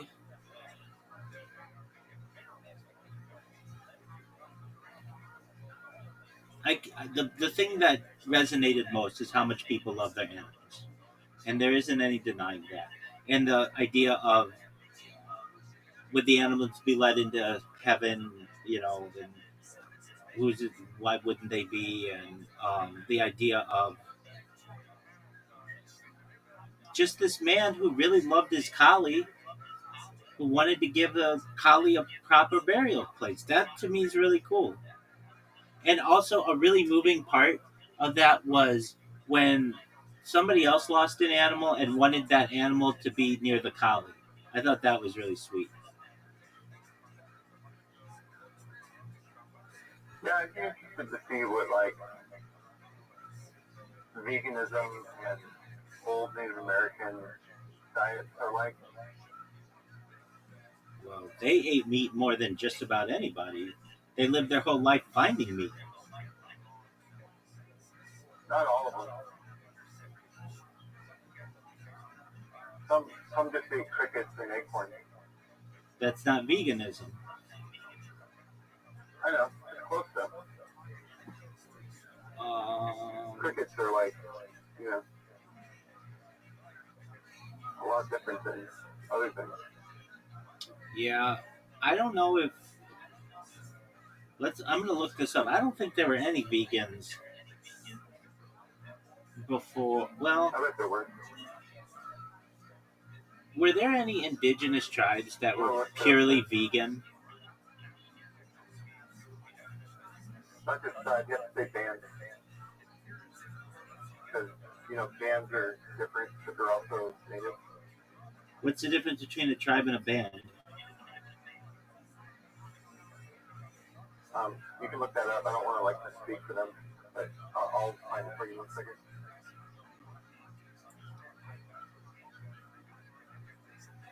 Perhaps like 5,000 years ago, but it was in India. Like even Aztec, Yeah, Mayan, that's what I thought. Aztec, Mayan, Zapotec in ancient times were 100% vegetarian until at least age 10, but adults consumed meat.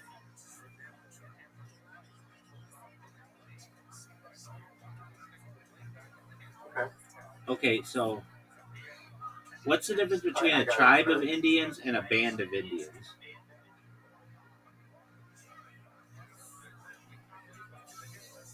The primary distinction is that a tribe is larger, sovereign is that a tribe is a larger sovereign political entity with a defined government, laws, and recognized territory, whereas a band is typically a smaller subordinate group within a tribe, often composed of extended families or clans, lacking independent sovereign status. Okay,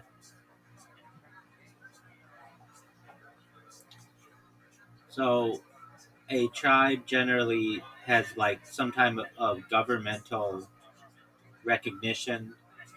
Bands are smaller versions of tribes.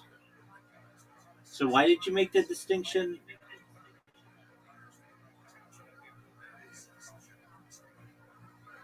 Because you were asking if there were vegan um, Tribes.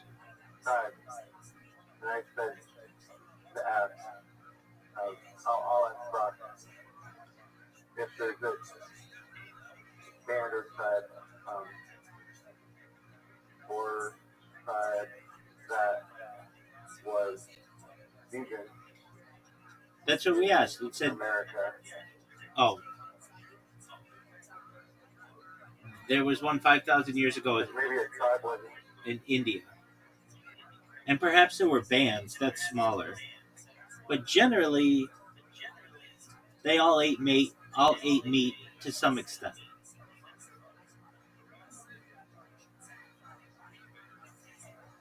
When it was available. okay. So that's what I thought. Hold on. This is who I thought it was. See, the Choctaw. I'm looking at that too. Okay. The Choctaw That's my New Orleans connection. were described as an 18th century French manuscript as having vegetarian leaning diet, but they ate small game. But they ate small game. That's an omnivore. That's not a vegan diet. Okay, keep reading. I mean, I'm just saying that not everyone in the tribe ate the meat. Okay, I didn't say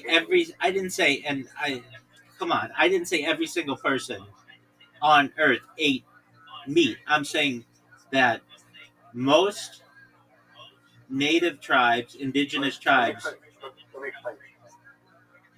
I'm sorry, I'm not making myself clear. Right? So you have a tribe which has bands, right? And the Choctaw, for instance, the majority of their food was vegetarian. The majority of their people were vegetarian. Incorrect. You don't have any evidence for that. That's what it says. That's like how they live. Well, what I'm seeing here is it says they had a vegetarian leading diet, though they occasionally ate small game. So you're saying that they were vegetarian. I'm saying that they're omnivores. Well, I think that not everyone ate meat, is what I'm saying. I think that were omnivores, yes, but not everyone could afford to meat or get it. There wasn't like abundance.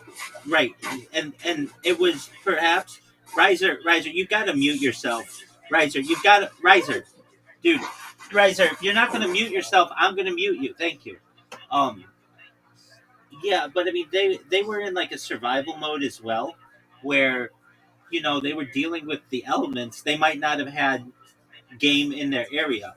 If they had abundance of game and animals to eat, it seems like from what I read that they would eat it.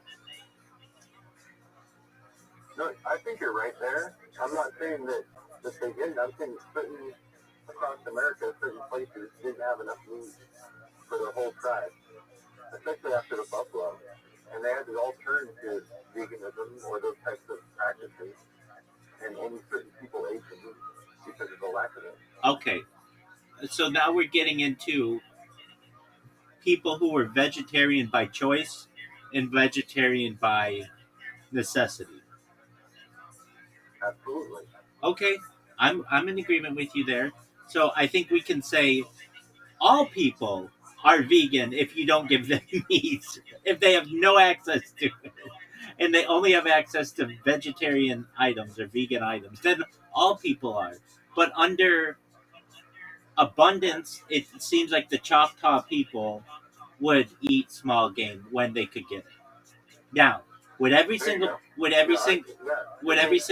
eat it? Would every single person eat it? No. There might have been some people. It might have been a hierarchical thing where only like the hunter guys, since they went and killed it, they got it or whatever, and they wouldn't give it to the children or something because there wasn't enough of it to go around. I get that. But then you get some tribes that like would literally they spent their whole life just chasing buffalo around the West. Well, yeah, that's a sad story. Like, the story of that is very, very sad. I don't know if it's right. Well, I mean, I don't know if it's sad up until Western people come in and destroy things. I think that it's the story of survival.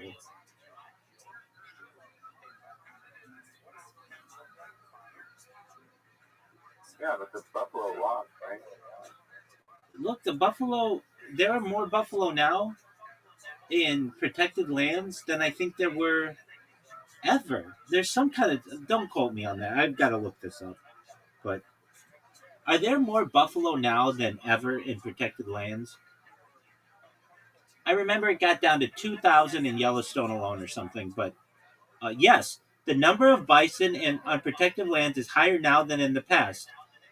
Oh, though it remains below historical population levels. Today, approximately 20,000 to 31,000 buffalo are managed specifically for conservation and ecological purposes on public, tribal, and private protected lands. A significant increase from the roughly 500 to 1,000 individuals that survived near extinction in the late 1800s. So, but then they have commercial herds, which, so that's what it is. So, with commercial herds, they have like maybe 500,000 bison are raised for commercial purposes. But then the historical context, there were once 30 million.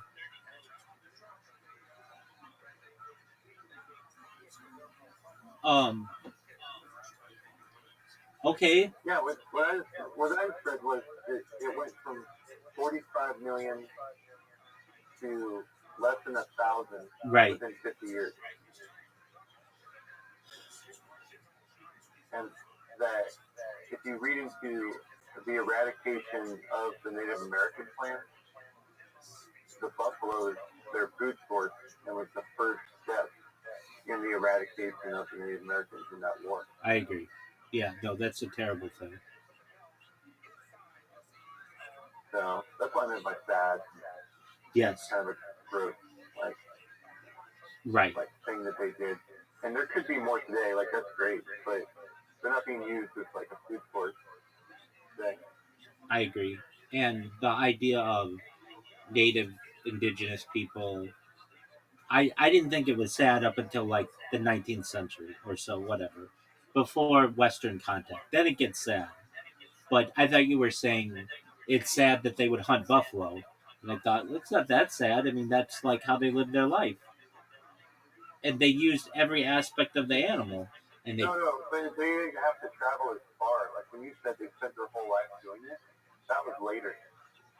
They oh, never had to do that until later. But, yeah, tribes can travel around and chase them down because there's so many that it didn't matter.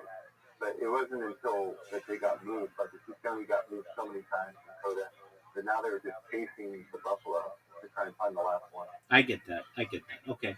We've got Riser here. Riser, we would love to hear your opinions on Pet Cemetery. I'm not gonna lie, IMDb screwed the pooch on that one. Bad call by IMDb. With a 7.8 rating, or even higher than that, I was expecting a lot more. I thought the first half there were some interesting elements. There was like the whole like rendering process they called it of like how the guy was like kind of giving pet owners another alternative is to just turning their dog into stew. I thought was interesting. I thought that where the fuck like giraffes and elephants go when they die in the zoo was kind of interesting. There are a few interesting parts, and then but the majority was just like either unrelated to pets and cemeteries at all, or just kind of it's not interesting. Really, I had higher expectations. Unfortunately. Do you think that documentary would have been benefited from a narrator? Um, no, I just think it needed like more interesting dialogue. I People are saying that Errol Morris, the guy who made the documentary, is like makes a bunch of amazing documentaries. I it was very dry and boring. I'd give it like maybe a 4 or 5 out of 10. Okay, so I don't know. Did you watch the whole thing? oh yeah, That's what I'm. oh yeah, we've talked about it like for an hour. Um, okay, so my man Oz really liked it. It takes place pretty close to where he is, and I'm not putting words in his mouth. He found it deeply moving, and I will say this: Really? I thought it was extremely boring. Um, I thought it needed a narrator to just move it along. I understand it took place in 1978. Look, there were some parts of it though that I think I will remember for the rest of my life, like the idea of the man with his collie and the the acre of land or whatever. Just he didn't want to give up on that, and the idea of not wanting to not wanting to uh, depart with or part with your departed, um, and how much people love their animals and they cherish them, and that they are like a member of the family, and that they shouldn't be just turned into dog food or something like that. that all was really interesting. Um, Oz raised the point about like a quote that stuck with him is, when you get to heaven or whatever the afterlife is does God say that you're on two legs versus four legs? A quote that stuck with me was when he was like building the pet cemetery or whatever, the the doctor who was going to climb Mount Everest or whatever said, uh, "Mountains don't grow, but people do." That was an interesting aspect, but I thought it was extremely slow. Um, I do connect with like it as a time capsule of history of what life was like in Central California in the 1970s, but uh, there wasn't like to me it was more about a story of creating a place for the animals to go when they die, and then people talking about the connection that they have to animals, but there wasn't like a really great story out of that, in my opinion. Riser, what are your thoughts? No, I agree. I think like I was expecting like in the reviews they were talking about how like heartwarming it was and stuff, and from like the perspective of pet owners. So I was thinking it would be more philosophical about life and death and pets and have like numerous stories. And I wish that we got to see like it did take us behind the veil a little bit to like the first guy who had the failed pet cemetery who was handicapped.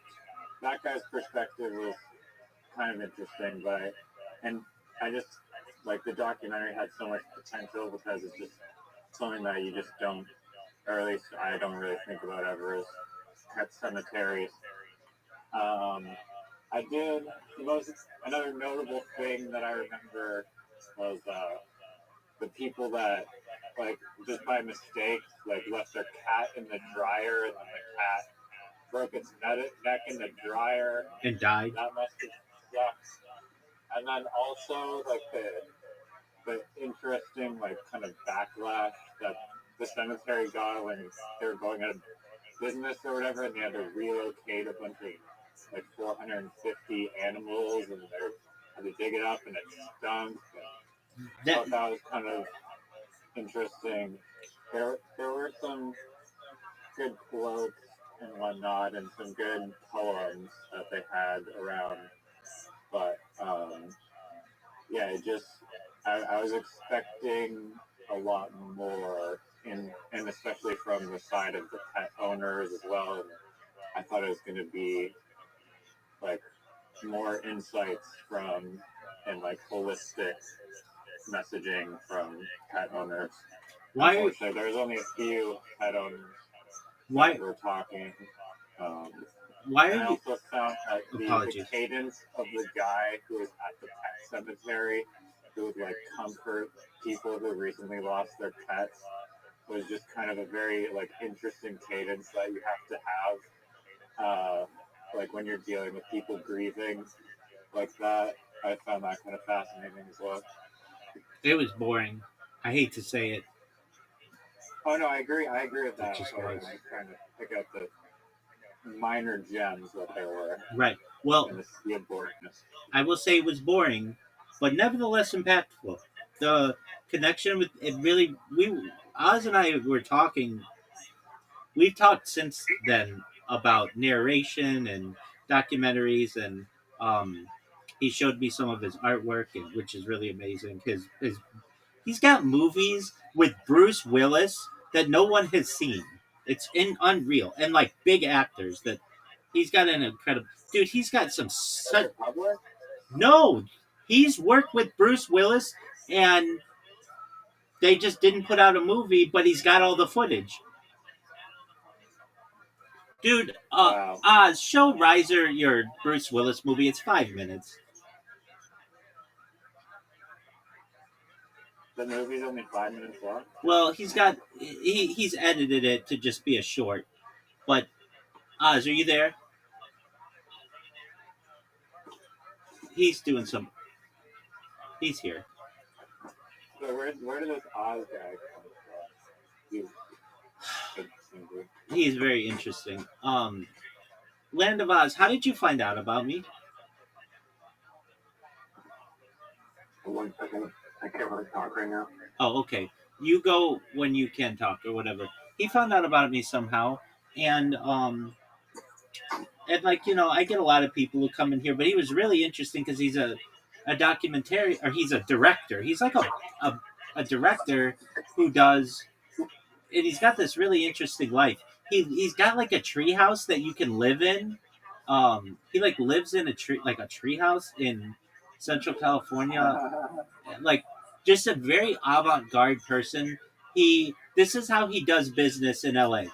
He'll drive from Northern California to Southern California, meet with some directors and uh, actors, but instead of paying for like a hotel room, which is normally done, or a conference room, he has his own limousine, and they just do the deal in the limousine, and that way he can just, he doesn't need like a boardroom that can get complicated and such.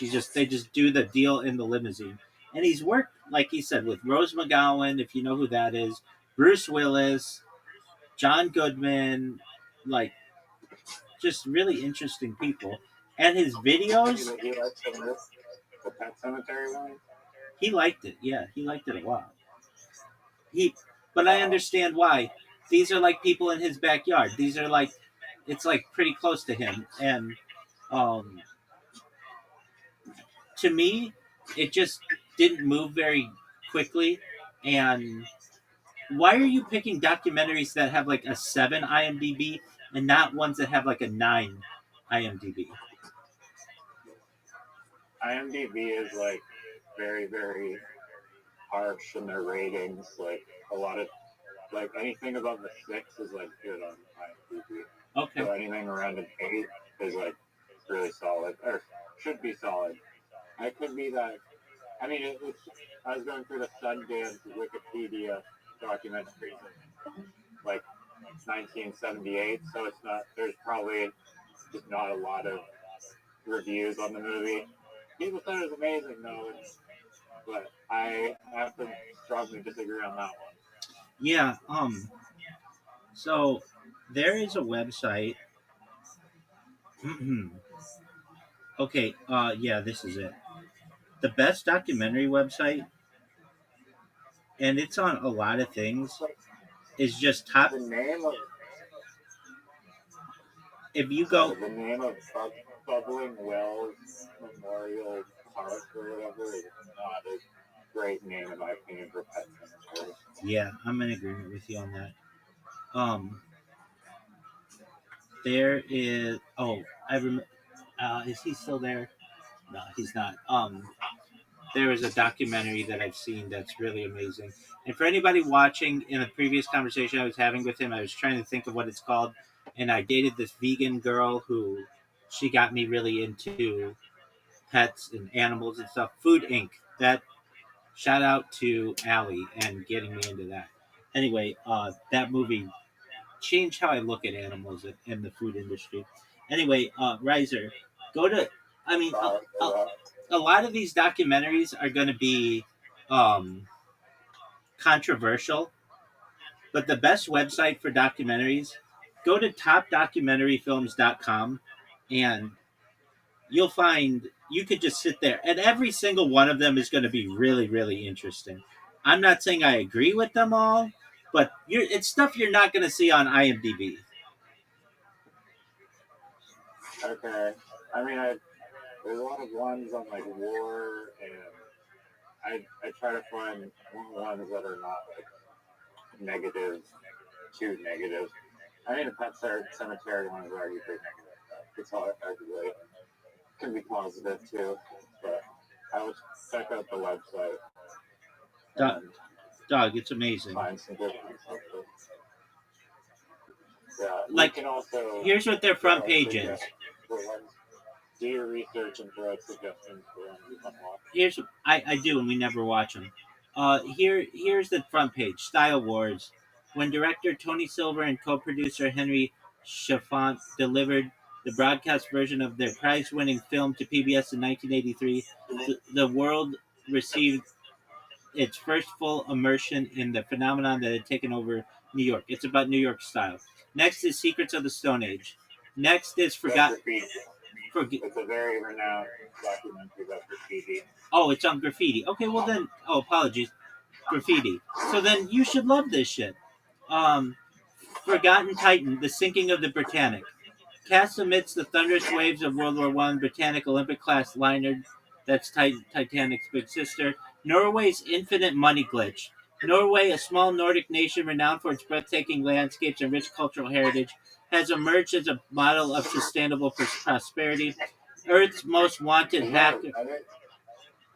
The video on YouTube. Is there a Reddit video on YouTube? One of the Reddit threads that I think may have been Norway. Okay.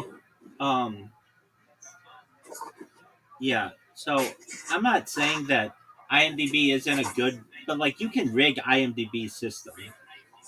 Like if I'm not saying you can't rig everything, but like the top 100 films on here, um,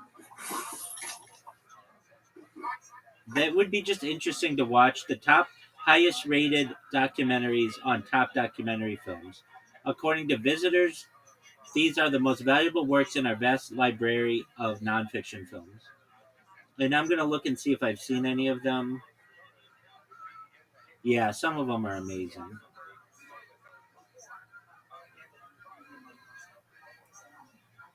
There's one about these people that are just racing shopping carts down a mountain, or not a mountain, just like a street in Vancouver. But I saw it a while ago.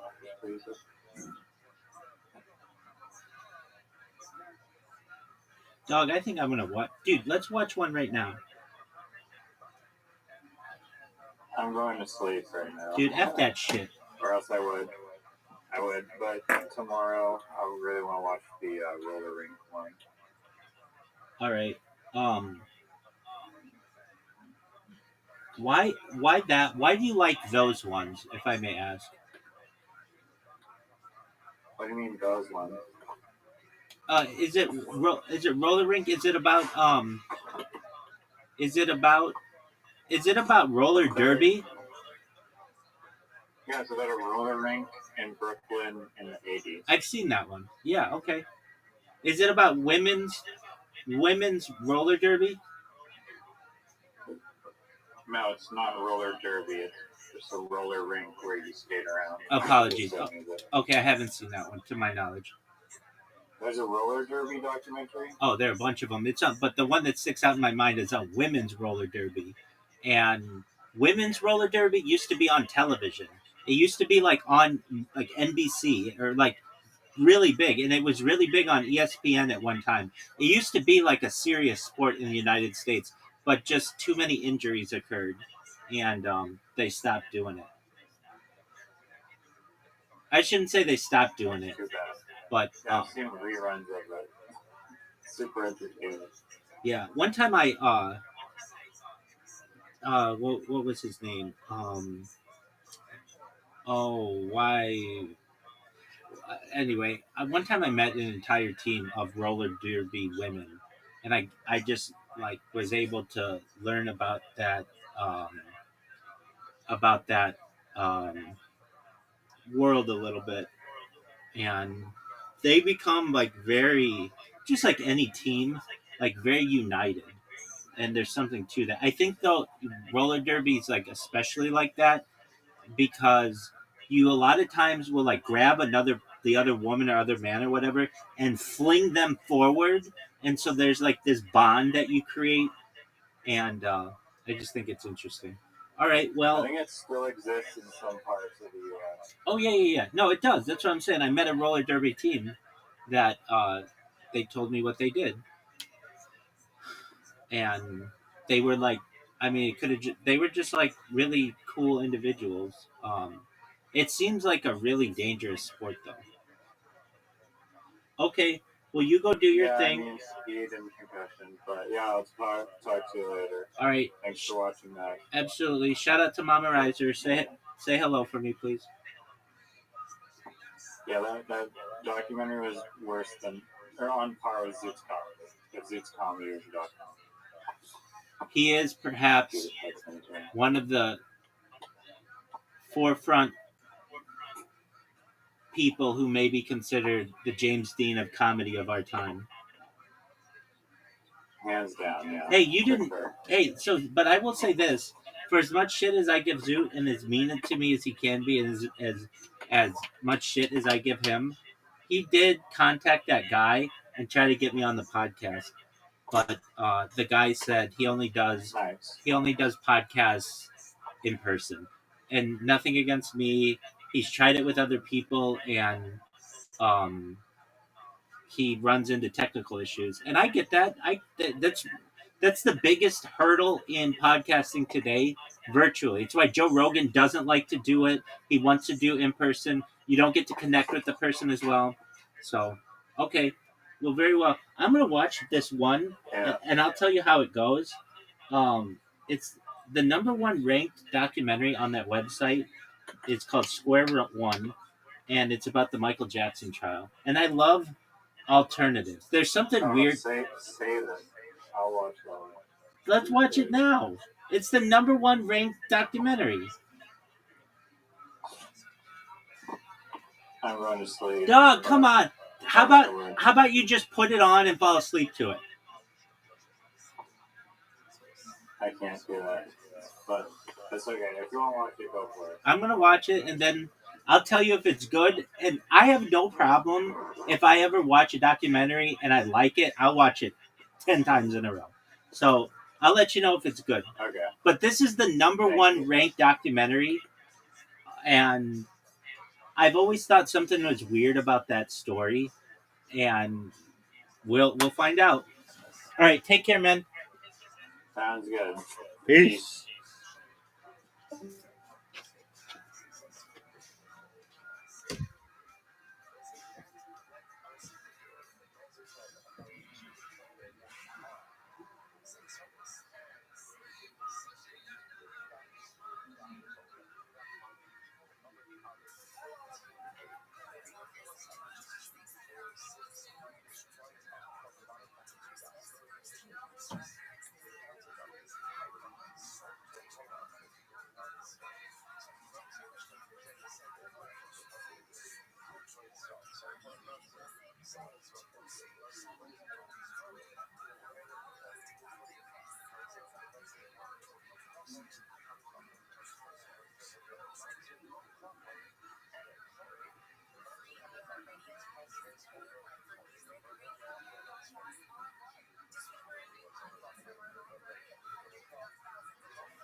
I don't think most of them do it anymore, but a lot of them were drinking distilled water so that the water would go in their system and right out of their system. Because cutting weight for fighting, I don't know if you know about this, but they have to weigh in a certain weight class, and essentially what they do is rapidly dehydrate themselves 24 hours before the fight. It's not a great idea. It's terrible. So, Perplexity says it is generally safe to drink distilled water. Most people do not need to add minerals to it as long as they eat a reasonably balanced diet. Distilled water is simply water that's boiled or condensed, so it's very low in contaminants and minerals. Health sources note that it is safe to drink, but tends to taste flat because minerals like calcium, magnesium are removed. What about minerals? You get the vast majority of needed minerals, calcium, magnesium, potassium, etc., from food, not water. So distilled water alone does not usually cause deficiencies in healthy people with a good diet. However, some organizations and reviews point out that long-term use of very low mineral water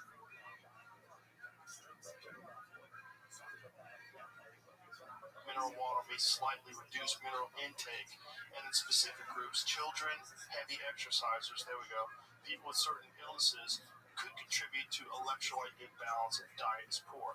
So when might adding minerals help? Distilled waters you made are only drinking water, your diet is low in fruits, vegetables, other mineral-rich foods, adding a pinch of mineral salt, or using a remineralization cartridge. That sounds terrible. Cartridge sounds like plastic, right? Or drops can help restore small amounts of calcium, magnesium, and electrolytes and improve taste. Athletes who sweat heavily, people with kidney or hormonal issues affecting electrolytes, and those on very restricted diets should be more cautious about relying exclusively on distilled water and may benefit from electrolyte or mineral replacement as advised by a clinician. I recommend people take electrolytes anyway. I always add electrolytes to water every day. Here's a funny anecdote. We have a cat, and What's your cat's name? his name is Archie. Archie. And Archie patrols the house and steals our water whenever possible. He comes and drinks from our glasses unless we cover them up. So I think Archie probably likes your water because it doesn't smell like poison. He loves our water. And he has the choice of his own water, which comes out of the tap, and he will 100% prefer our distilled water. Which makes sense if you think about a cat's sense of smell. It's got to be off the charts. Yeah. So he can probably smell like this water's got a bunch of junk in it. And when you do the process, which Stephen does, every other day, and he goes to clean the container that you put the water in, it stinks. It really stinks. You would be shocked. Well, we have a crazy filter at our house. We have well water. We have this crazy filter, this giant machine that filters all the water. It tastes delicious, but it's not distilled. I'm not saying that that you shouldn't distill if that's an alternative. You shouldn't filter if that's an alternative. But I'm just saying what we chose to do. Right. And so the distilling, it removes chlorine and all these other issues that are in the water as well. Yeah, and fluoride and everything. Yeah, fluoride is another one that's bananas that we add to water and under the guise that it helps your teeth. Like, shut up, brush your teeth. I don't have any cavities. I don't use fluoride. I have fluoride-free toothpaste. I don't have fluoride in my water. It's dumb. It's not just dumb. It's completely connected to lowered IQs. There's a direct correlation between higher fluoride content in water and lower IQs. But there's a giant business involved in selling fluoride to these municipal water supplies, which is nuts. More poison. And then We are so screwed up. Chlorination. Yeah. And I've studied for years. I studied chlorination in my products, and they cause miscarriage.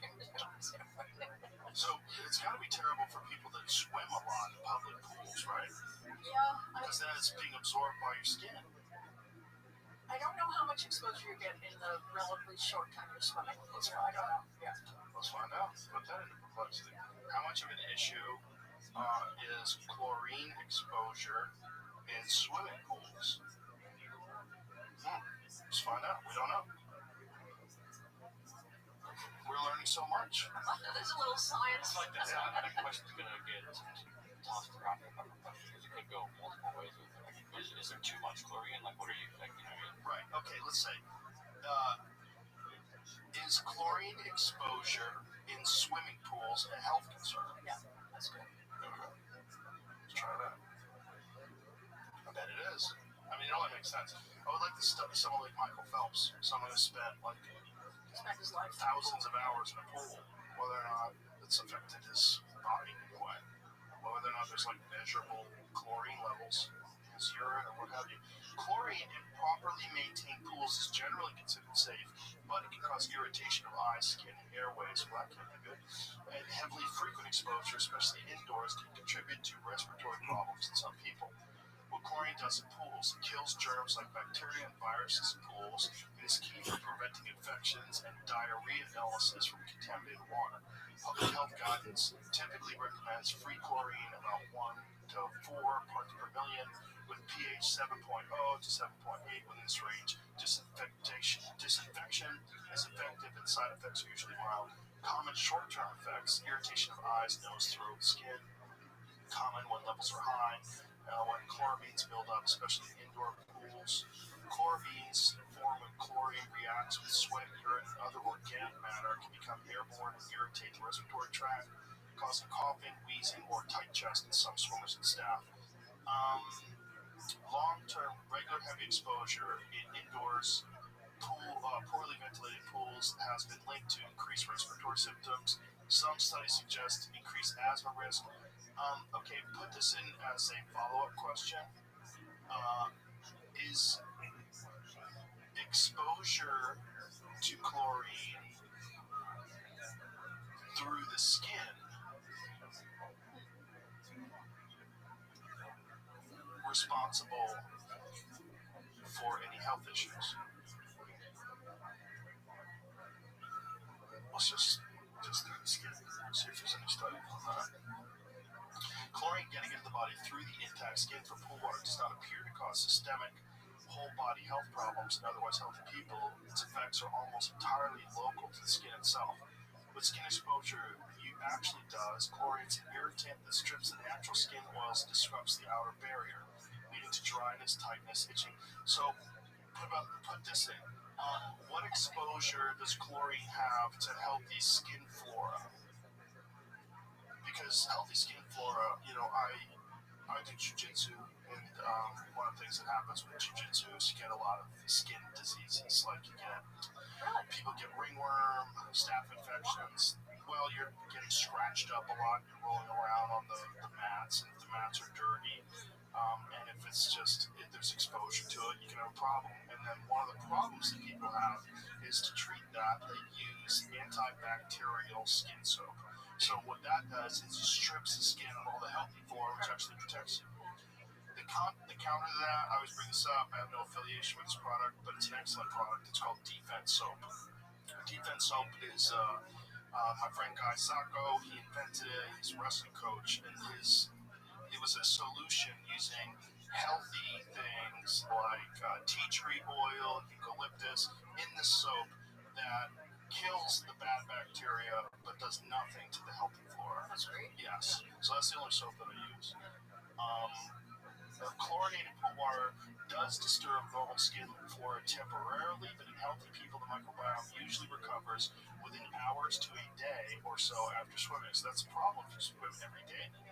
Chlorine is a broad disinfectant, so it kills or suppresses both good and bad bacteria on the skin surface. Yeah. Reducing overall microbial diversity right after swimming. Experimental and field studies show that even short exposure can cut measured microbiome diversity markedly, often cited around 30 to 40%, with composition shifting away from the usual dominant groups right after a swim. How long disruption lasts after leaving the pool, many of the resident species begin to recolonize from deeper skin layers, hair follicles, and the environment, and community composition tends to drift backward towards baseline over the next 24 plus hours. With frequent repeated swimming, daily or high volume training, the skin may be in a more chronically perturbed state with less time for full microbiome recovery in between exposures. I know a lot of people have switched their pools over to saltwater pools for this very reason. I think there's a problem with saltwater pools in very high temperature areas, though, where it's not effective enough to stop mold, all of the junk. Yeah. Do you want to see these products I brought? I would love to see these products, bro. Here we go. These are for cleaning up your skin. Note on what you just What's said. up, Jamie? A note on what you just said. A saltwater pool is still technically a chlorine. Oh, still a chlorine pool. It just makes the chlorine on site instead of pouring it in. Oh, yeah.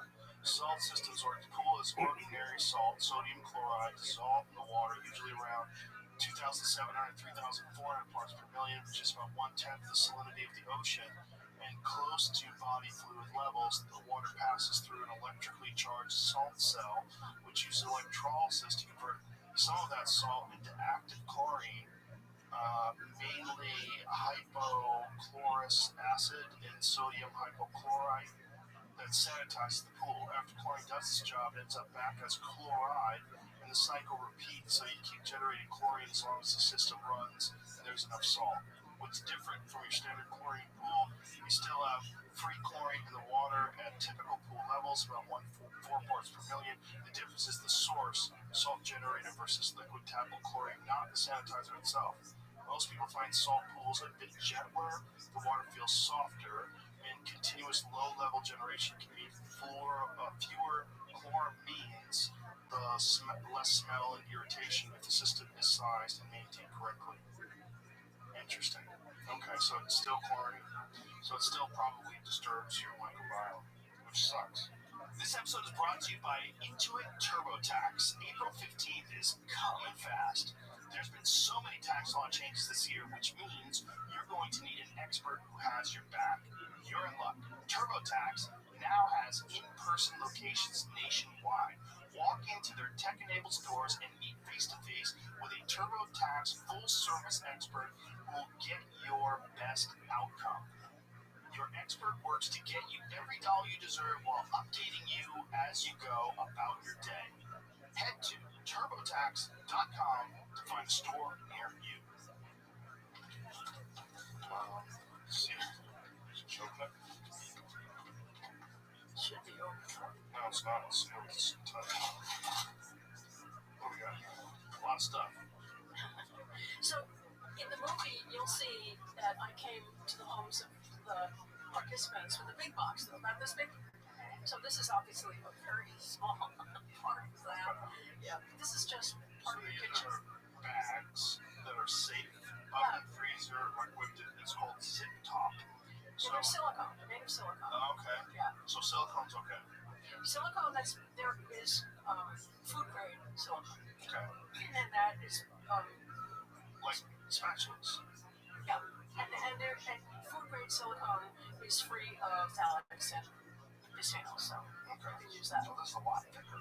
It's just like, A lot thicker, yeah. yeah. And so this is where you just Store, yeah, absolutely. And just put your food in the fridge instead of in a. So you can buy these things. This company, Zip Top, they make them specifically for that reason. Yeah, absolutely. Yeah, that's one of many companies that makes them. So this is essentially like a Ziploc bag. Exactly. It's way thicker. Yeah. Kind of cool. And so they make these larger as well. So Yeah. okay. There are a lot of good alternatives for food storage. Glass, of course, is really good. And ceramic.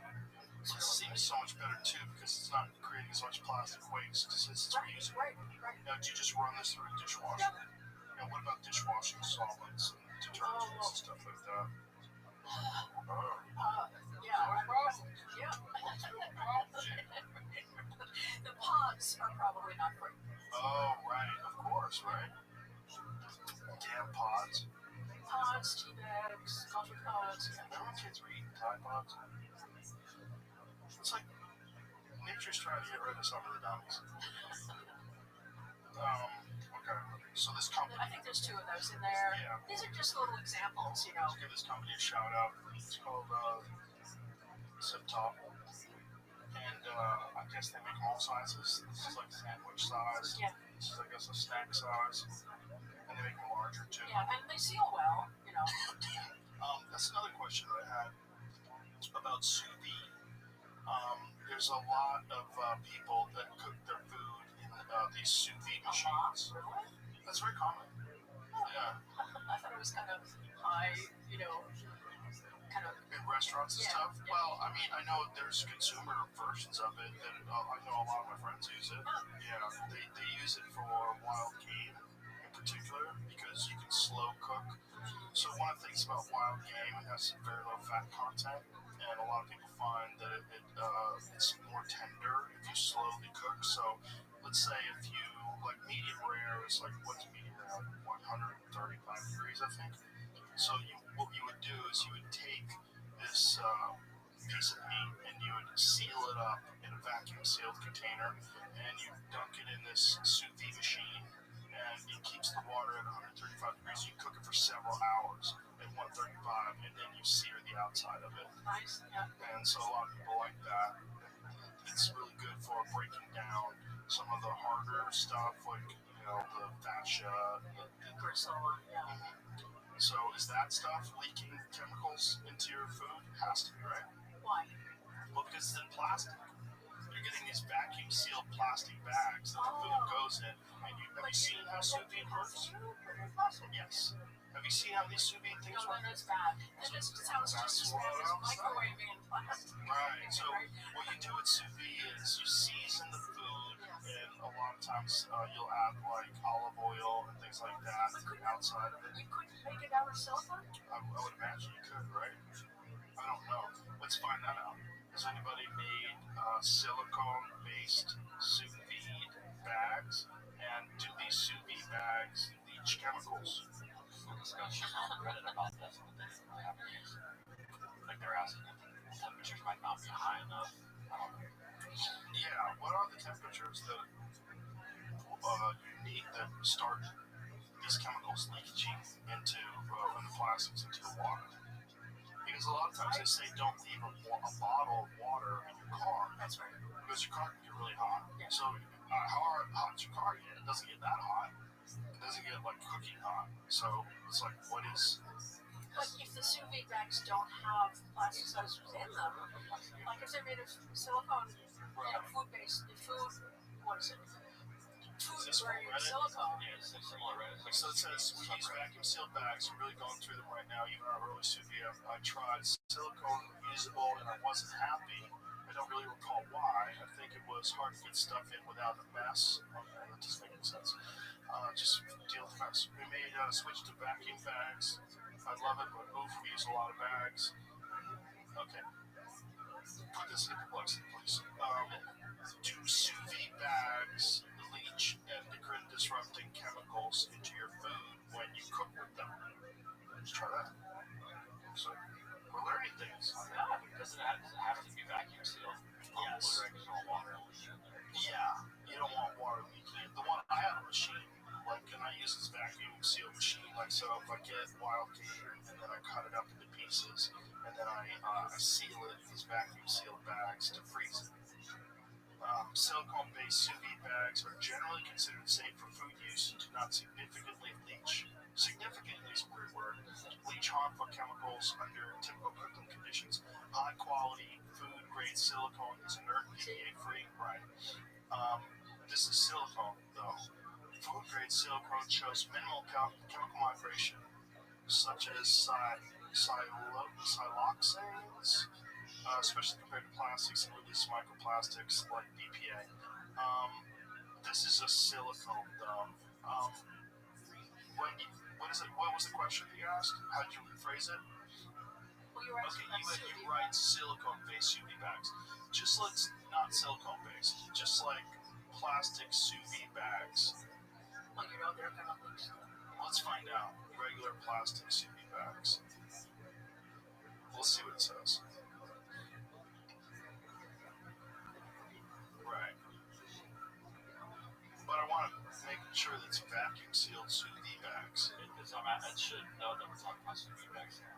Regular plastic bags can be reasonably, I don't like that word, safe for sous vide if you use the right kind, food grade, BPA, phthalate free, and rated for hot food. But all plastics can leak some chemicals, and the data specific to sous vide is still limited.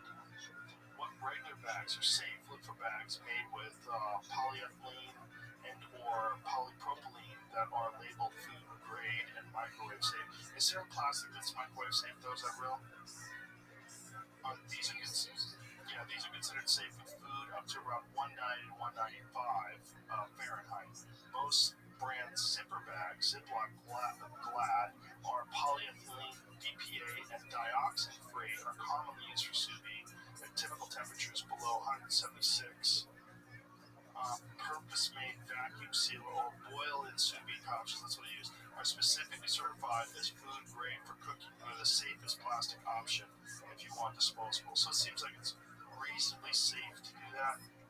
A review by Utah's Department of Health notes that there's a lack of studies directly measuring chemical leaching from sous vide bags, but recommends using FDA-compliant, BPA, and phthalate-free plastics, which are not known for estrogenic activity and are considered safe for food contact. Okay. It says trout. See, it says there, one trout study found detectable BPA in fish cooked. But the problem is food. Like, here's the problem. Freshwater lakes, if you're catching a trout in a freshwater lakes have horrible levels of these chemicals in them. And most people do not recommend eating food from freshwater lakes, which is so crazy. You think, oh, I'm going to go catch a fish from a lake. This is going to be really healthy. It's right from nature. No, we've ruined lakes. Yeah, what is the issue? Put this in. What is the issue with eating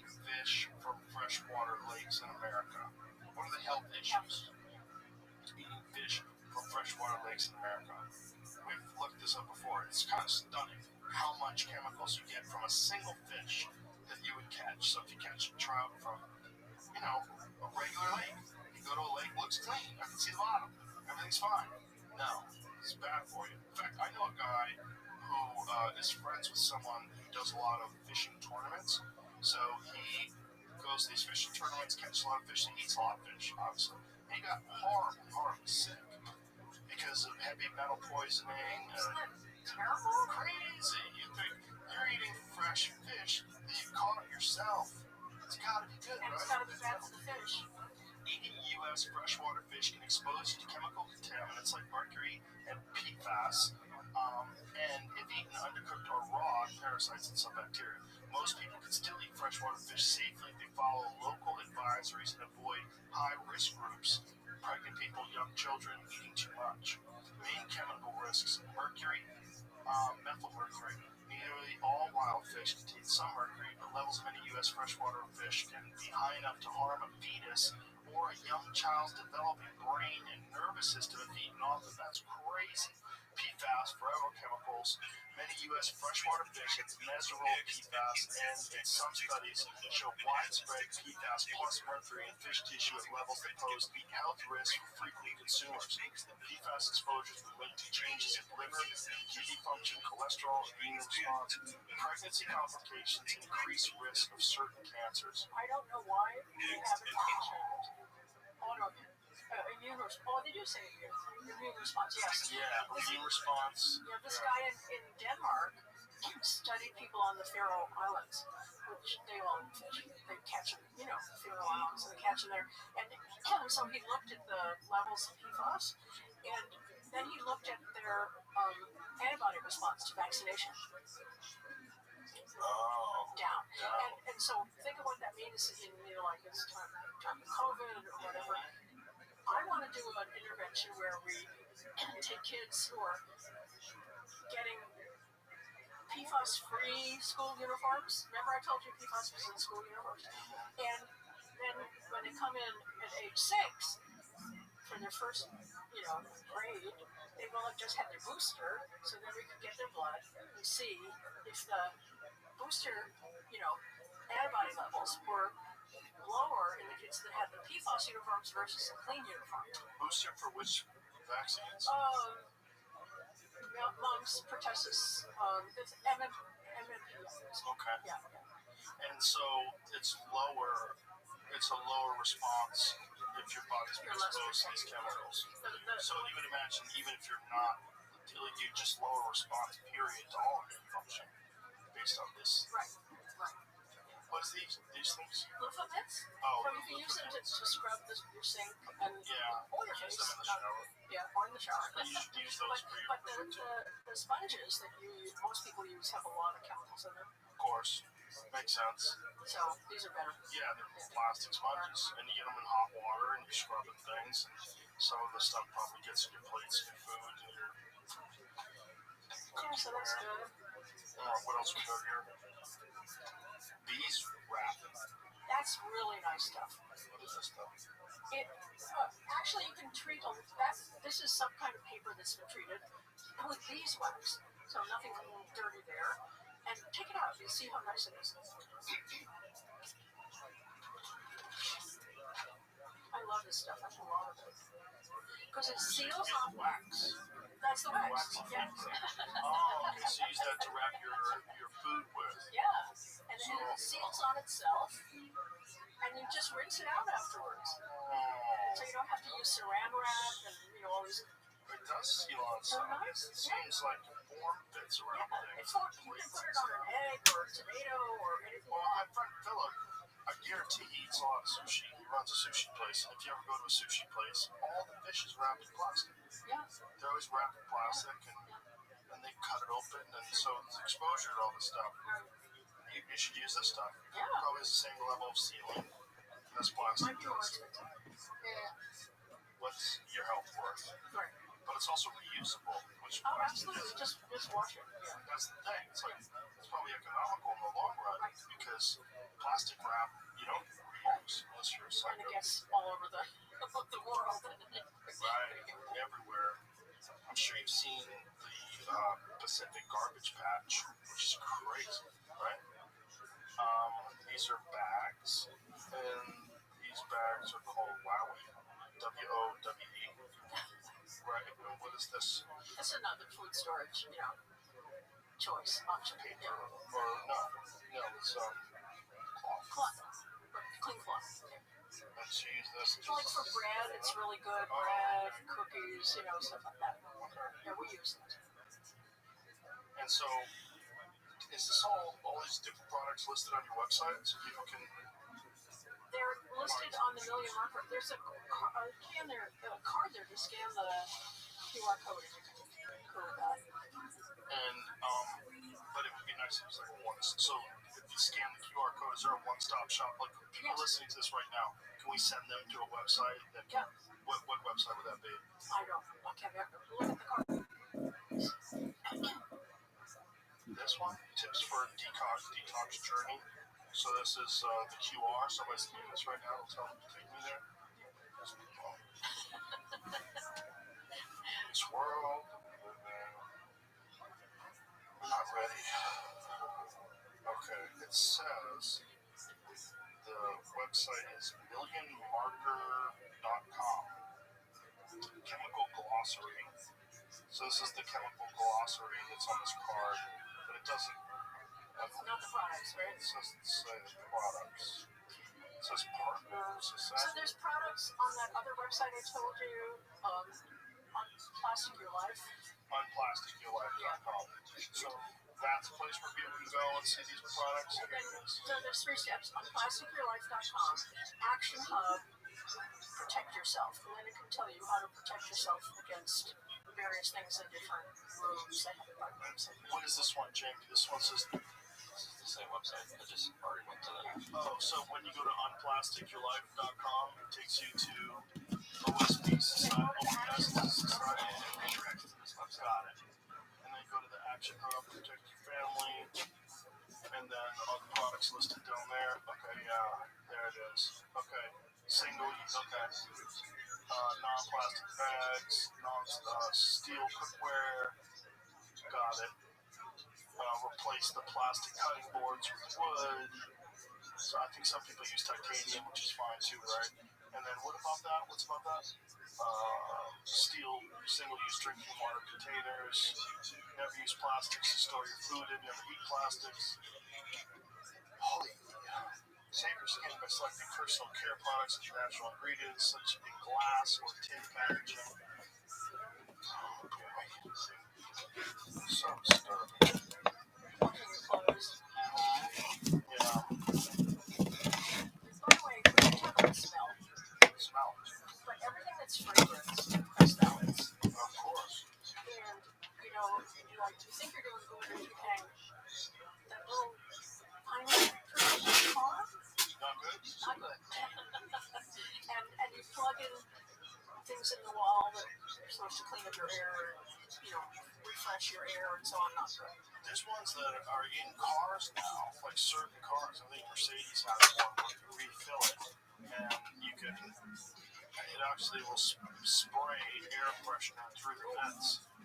Does Mercedes do that? I think it's Mercedes, which makes sense. Luxury. I want to smell like lavender as I'm driving. Look at me. My first car smells lavender and dying of chemical exposure. We asked women on this, our stuff, we said, what do you use? And then we said, was it fragranced? And anything where they said it was fragranced, their body burn phthalates goes on. Of course. What about natural deodorants? Yeah, because I use natural deodorant to try to avoid a lot of that stuff. On the product,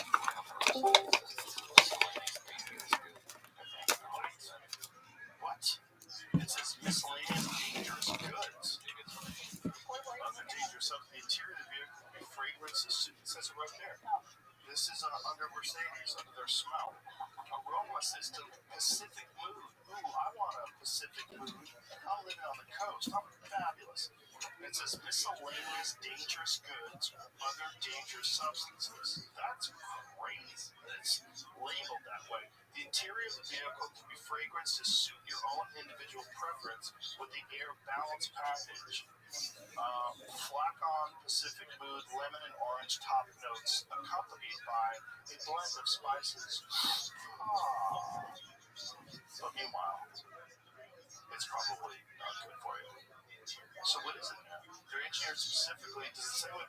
They're also subject to rigorous testing, which means each part comes fully certified. In the end, you can be sure that your vehicle will perform up to its potential mile after mile.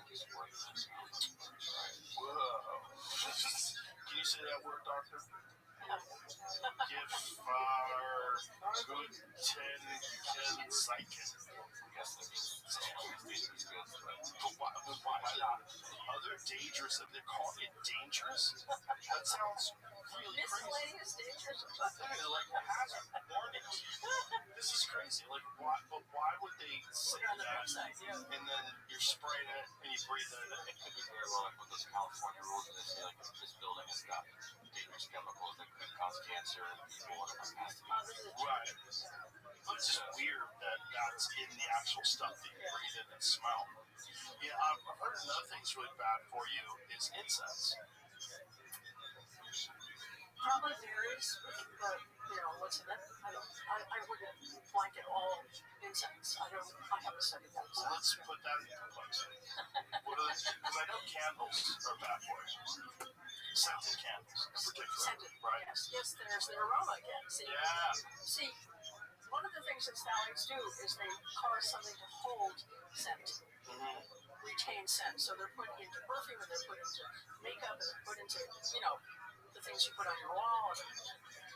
So, you want something to smell for a long time, you've got to use phthalates. It says burning incense products, smoke and chemicals that can irritate your lungs, worsen asthma and allergies, and with heavy long-term use in poorly ventilated spaces, may increase risks for heart disease and some cancers.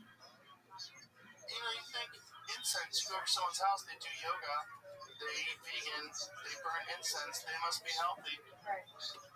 Long-term health risks, repeated long-term exposure daily for years, been associated in studies with increased risk of bronchitis, reduced lung function in children, and chronic respiratory symptoms in workers heavily exposed to temple incense.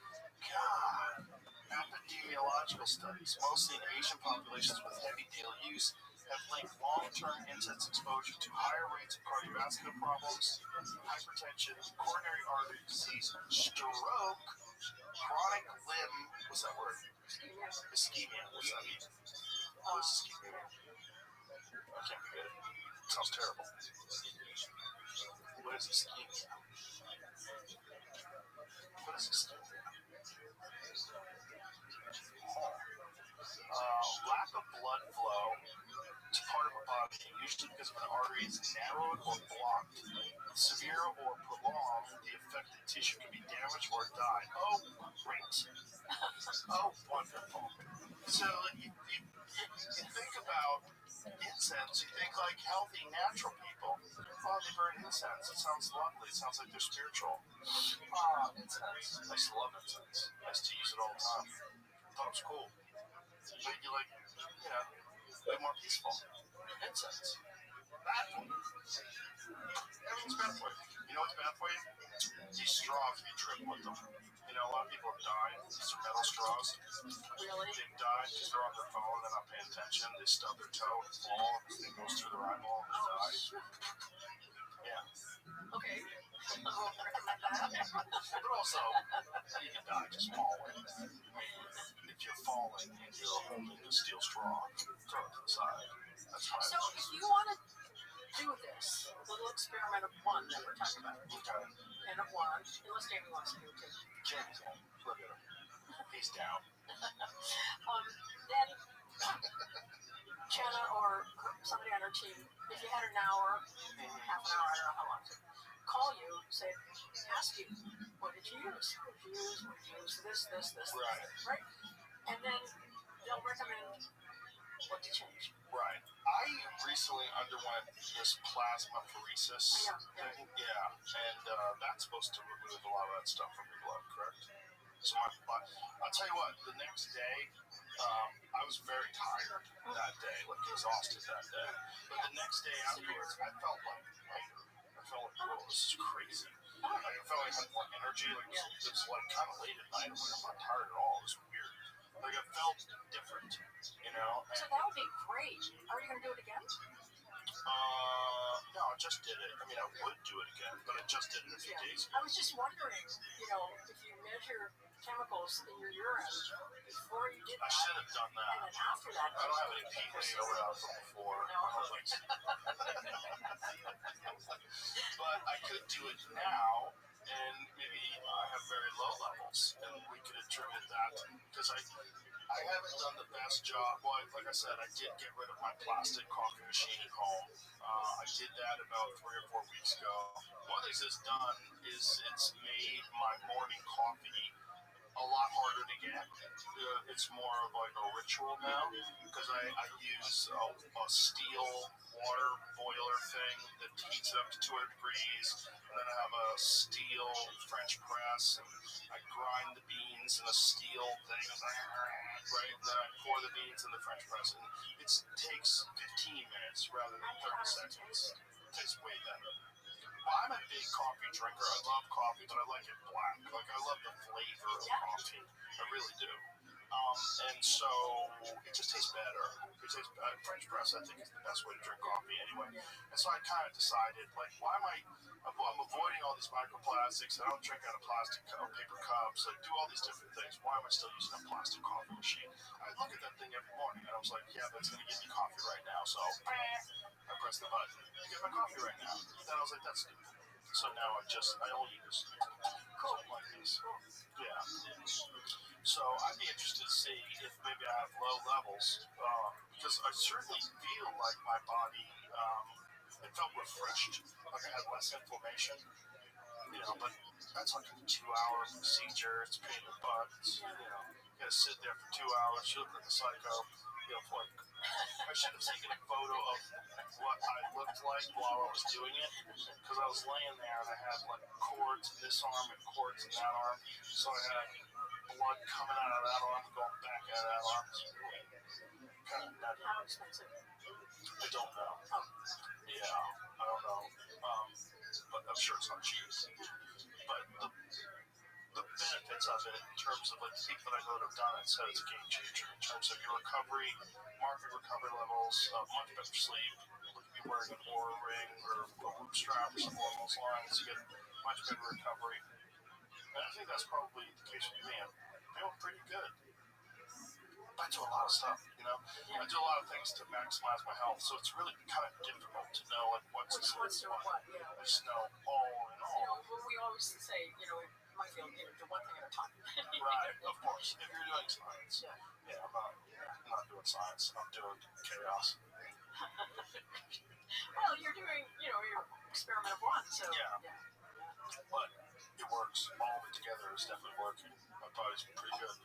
So, you were mentioning how it's going to be very hard to get these things regulated, and I just wanted to point out, we probably talked about this last time, right? Where do these chemicals come from, these plasticizers? And you probably know they're made from fossil fuel byproducts, yes? Yeah. So, the forces against eliminating them are not only the manufacturers of the plastic, but it's also the fossil fuel industry. Right. So that makes it extremely difficult. Right. Yeah, and it's probably one of the primary factors why this isn't discussed, because it would reduce fossil fuel consumption, which would affect oil markets, which would affect the economy. It's big. It's big. Yeah. But, the rate at which plastic production is increasing is astounding. Yes. And no end in sight.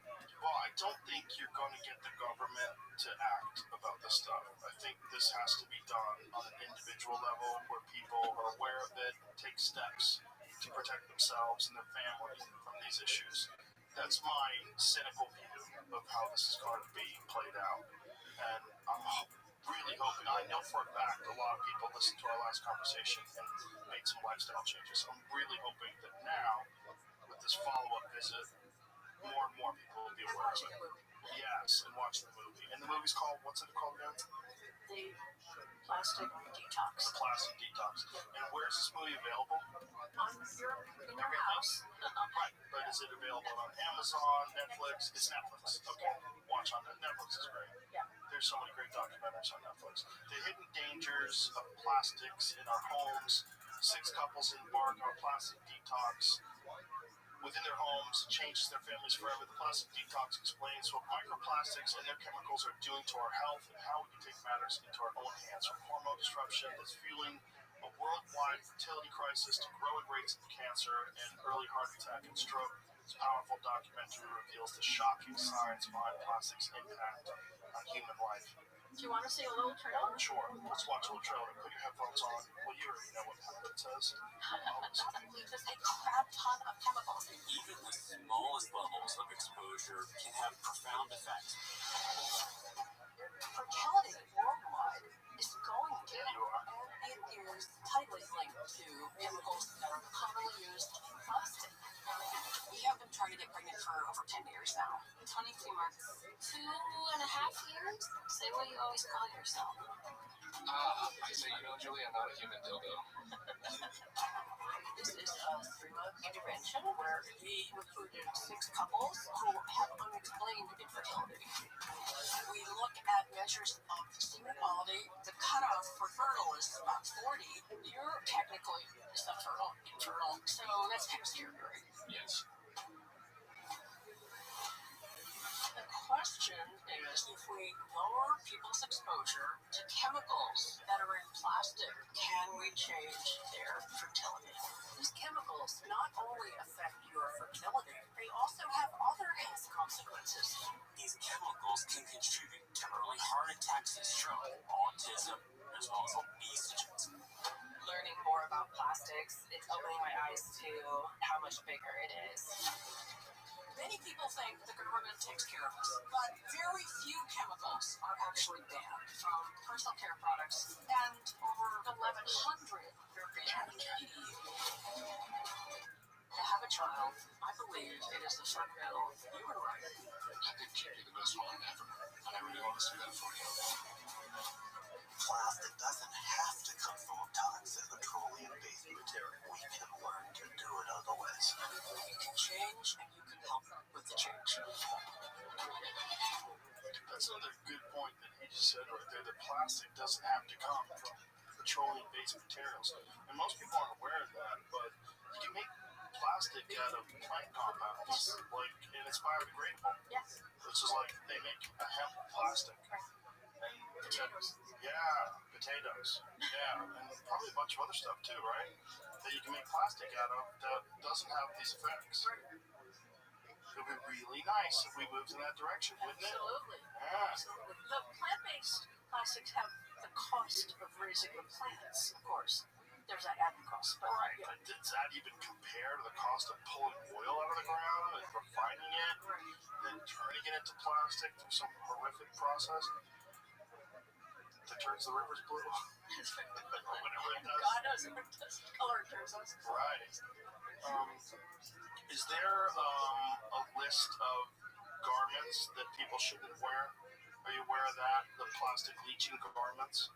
Well, the only specific ones I know are, and because people have told me about them, are the sports uniforms, team uniforms. Because they have a coating on them. Yeah, and then Is it to make them more durable? Is that the idea? and I probably this book To Die For will have more information. And I have it, and I read. I'm just so busy, right now, but I'm going to read it. And then sports uniforms, kids uniforms, airline personnel uniforms. I think uniforms, firefighters are big exposure to these chemicals too. Right. Yeah. Just to wear those waterproof. Yeah. Anything that's right. Anything that's waterproof, stain-proofed, just like your Teflon pans, and air. Yeah. So, but I don't know any particular brands. So imagine like nylon tracksuits and all those different things. That'd be terrible for you. So I mean, what's the vendors? customers could look for when they buy these things. they could look for PFAS-free, just like now people know to look for BPA-free, or if they could look at PFAS-free, then they would be avoiding a lot of this.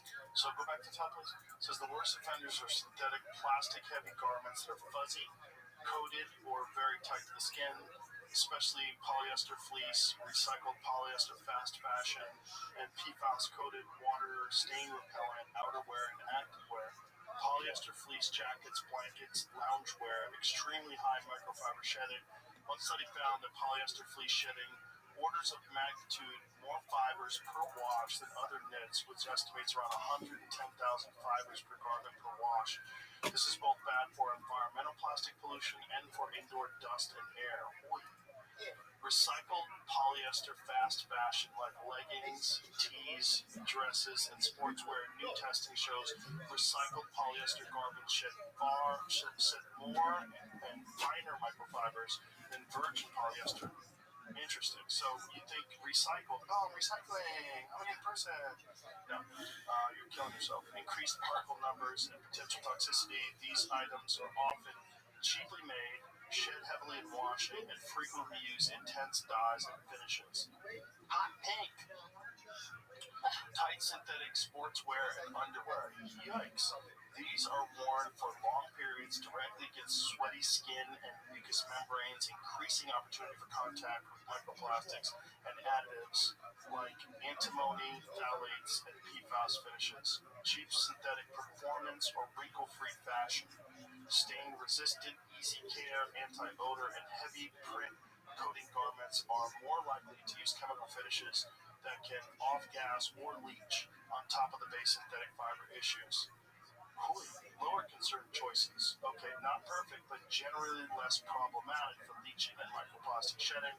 Undyed or lightly dyed natural fibers like cotton, linen, wool, hemp, silk, without stain-resistant or wrinkle-free finishes.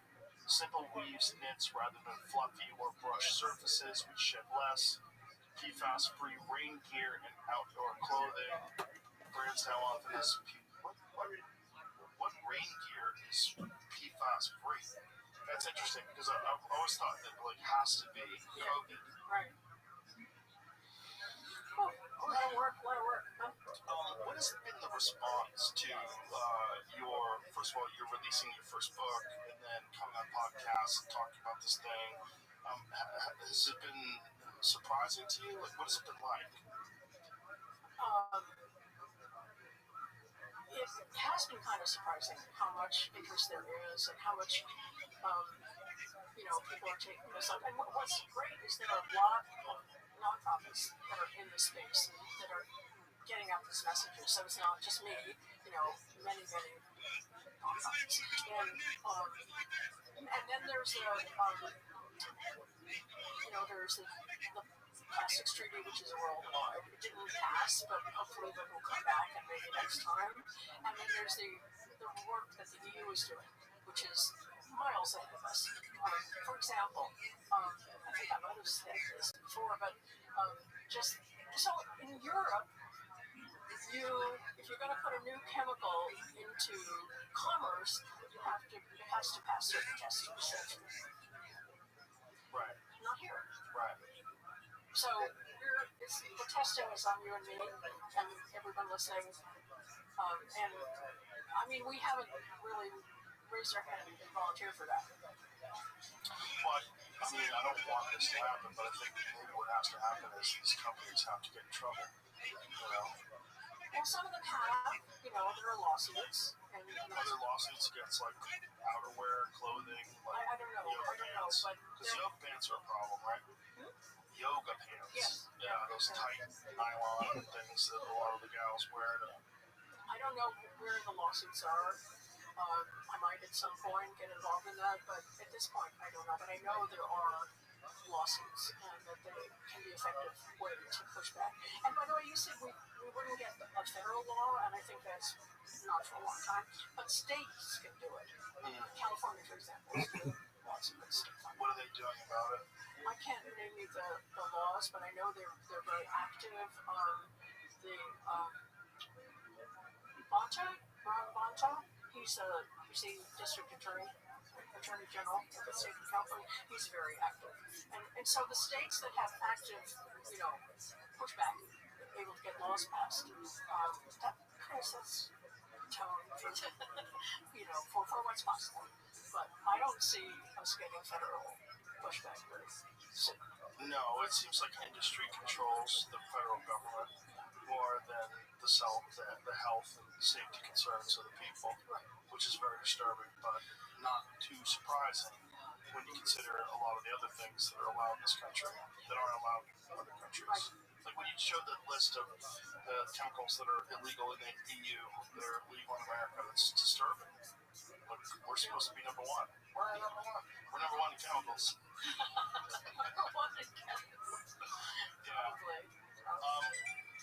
The response when you were on this podcast was pretty shocking for me. So many people reached out to me. A lot of my friends that watched the episode were like, I can't believe this on Dale 5 years ago. But quite a few of my friends that don't reach out with every episode reached out and said, that is just nuts. Like, I can't believe this. And especially people with children. And they're concerned about the development of their children, or people who are pregnant who are concerned with the intake of these chemicals while they're pregnant, which has a radical effect on the child's development. Well, and alligator if your friends are listening now, I can tell them that it hasn't changed much. It hasn't changed much, and we have to do a lot more. Well, personally, I hate to say it, but I think, like I said, I don't think the government's going to do anything. I think it's got to be up to individuals to make choices, and I'm really hoping your documentary has another big impact. One of the beautiful things about Netflix is that it's, even though things get promoted on Netflix, whenever so many people have Netflix, that whenever anything's good, a lot of people just start sharing it, start talking about it, posting about it on social media, and then next thing, the conversation starts happening and starts raising awareness. And I really do hope you're going to go on a bunch of other podcasts as well and talk about this. And there are showings that Netflix, encourages that, and I'm going actually all over the world at showings now. It's crazy. Do you ever think how crazy it is that you're this one person that's sounding the alarm? Because you kind of are the most public face of this problem. That is a little crazy thing, especially given where I've come from. But what if you didn't exist? This is the question. Oh, there are many people pushing back. Many. Right, but I don't know if they're doing it as publicly as you are. It's certainly not. I mean, they haven't done this podcast. I feel lucky that I've had this opportunity, like speaking to you and your followers and other podcasts, and then having the opportunity to have designed this intervention and have worked with Louis and others on the film team to put this forward is a very big thing. And the film cost a lot of money, and we had worldwide support for putting this out. So there's a lot of support behind the pushback, and we just have to get everybody on board and just say, no, I'm not going to use that stuff. Yeah, that's really what has to happen. The conversation has to increase. The volume has to increase. More people have to share it, talk about it, and more people have to have you on. And we just have to sound the alarm. It's kind of crazy that 5 years later nothing's changed. Because, like I said, it shook up a lot of people that I'm friends with. But I didn't hear it from any other places. Yeah. I mean, I didn't see you on it. Did you do any other podcasts after you did mine? Huberman? Sure, very well. He's great. Yeah, he's great. And there are, I can't remember, but yes, a lot of podcasts, but hopefully now more. I do have more coming out. My schedule is really kind of crazy. One of the things great is the documentary is easily digestible. Yes. It's on Netflix. Everything's on Netflix. You sit down, okay, let's watch. And you go, oh my God. And then there's all these, places to go at the end of it to learn more. If you want to do that, I would love to see it viewed by influencers, not in the typical, social media sense, but people like religious leaders, leaders who could be won over. If you have any ideas, I've thought about having, Please write this like a press release. This sounds really wild, but a lot of people get their information. Where do people get their information? From their religious leaders, from their peers, from their doctors. By the way, none of this is taught in medical school. That's crazy. That's crazy, right there. Well, neither is nutrition. Right. Yeah. So, somebody's going to spend a lot of time getting that curriculum changed, right? Actually, you have to get the test changed because the teaching is to the test. So if we could get this stuff on the test, there would be more doctors learning this. But they don't get it. They don't get it. They learn about bad coincidental. Will be featured on to teach the this stuff. hit That's part of the problem. Australian Especially program. these petrochemical companies and the use of these things is going to affect so many different industries, because if you cut that out, they how much of an impact is that going to have on the economy? If everybody just stopped using all of these chemicals, all the Lululemon brands, and I don't want to single them out, but all these different companies, if they all just went under tomorrow, that'd be a giant problem if everybody just stopped using these things. Maybe for a little while, but that'd be healthy. Well, the people would be healthy, but the companies would go. Well, the companies will not be healthy. Yeah. No, they would. Unless they make the switch. But what could they do to make the switch? Like if you're a Well, company, you were saying like plant-based plastics. do they make plant-based plastic clothing? Does anybody do that? Like plant-based plastic leggings? Let's find that out. Anybody make plant-based plastic? Used in clothing. Yeah. What is the primary chemicals that come out? Is it PFAS? PFAS-free leggings? Because I would imagine, especially if you're not wearing underwear and you're wearing those kind of yoga tights, that would just get in there, right? Speaking about they're looking for it, they want to be squat proof, of course. So they're not see-through. Squat proof? Yeah, if there's girls wearing leggings, now they're going to be doing a lot of squats at the gym probably, or something. Squat proof? They don't want people to be watching them a lot, but there are some. I don't know what that means. Watching them a lot? Yeah, you don't need to try to. Oh, see-through. Yeah, see-through. Oh, but that's a weird way to say squat. Squat proof sounds to me like you can't do squats. The problem ripping, I would imagine too. I think it's just a bad phrase. Like when you do a squat or downward facing dog, the fabric stretches out. You can see some undies through the fabric. Has 9 different kinds of them, so there's a few different brands. So it's bioplastic. Okay. There. Yeah, bioplastic. 3 primary categories of non-toxic workout clothes: all natural or almost all natural. For example, 100% organic cotton or 90% cotton, 10% spandex. Most semi-synthetic fabric, for instance, Tencel fabric, plant-based plastic, which is a plastic source for something like castor bean oil instead of fossil fuels. In general, I'm not a huge fan of plant-based bioplastics. They are advertised as plastic-free alternatives, but they're still plastic. And some research shows that they're not truly non-toxic. I know, it's disappointing, it says. Here's the honest to God truth. When it comes to performance, stretchiness, compression, durability, the plant-based plastics do tend to perform the best. Followed by the semi-synthetics, followed by the other. I think they mean perform the best in terms Out of the 3, I think not. but in terms of stretchiness, the other 3. A lot of product categories where non-toxic options performs just as well as a synthetic option like shampoo, to give one example. It's not really as straightforward with leggings. At the end of the day, you're going to have to decide for yourself what kind of material you prefer. It will largely depend on things like what type of workouts you do, how you like your leggings to feel, where you work out, and more. Okay, my reviews on these 9 almost plastic-free non-toxic leggings. All right, let's get to it. It says, what are the ones? So, Mate, it's a company called Mate. Overall review, it's they're best middle ground leggings. They're super high. They're not super high performance. I don't know what that means, but they're made from healthier materials. They're very comfortable, great for lower impact workouts, just for general everyday wearing. Squat test passed, but had to size up. So let's find what the best one is. Do they have the best one? So Mate is one of them. What are the other ones?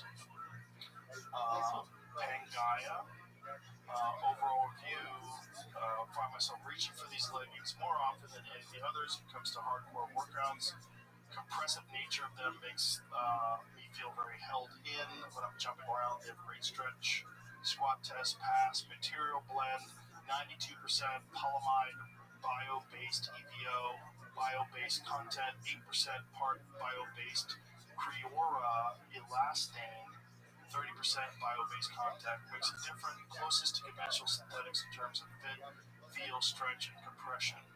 Okay. Well, so this website is thefittery.com and / plastic-free, non-toxic workout leggings. Go check it out for yourself. So there's some options that are out there. Hopefully we'll give those companies a boost. More people will wear them. Anything else before we get going? Think we covered it all? I think so. I think we sounded the alarm. I think we tried again anyway. Yeah, we did something. Yeah. Like I said, I think it's just a volume thing. More and more of these conversations have to take place so that in the general zeitgeist, more people are aware of it, and it's just increased awareness. It just makes it where more people are making better choices. And your platform is so huge that I'm really encouraged to have the opportunity to talk about this with you, and happy to come back. Well, I'd be happy to have you back. I loved you the first time.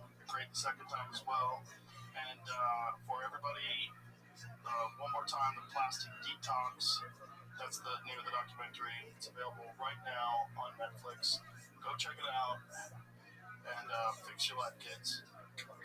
All right. Thanks. I really appreciate it. It was really fun. Thank you. Yeah, that's great. And I'm really so happy that you're out there. Because, like I said, if you weren't doing this very important work, I wouldn't know about it. And I think a lot of other people wouldn't either. So thank you. So pee in the cup. I will pee in the cup, I promise you. I promise you I'll pee in the cup, and I'll send and it. if you want to do the next steps, let me know. I will do the next steps as well. Okay. Sure. Talk to that microphone so people know what you're saying. So when you're ready to have another test kit, or you can go to Million Market and just order one. Okay. Okay. It's $100. All right. We'll do it. We'll send it for nothing if you want. Just let me know. I'll give you the $100. Okay. Thank you very much. Appreciate it. All right. Bye, everybody.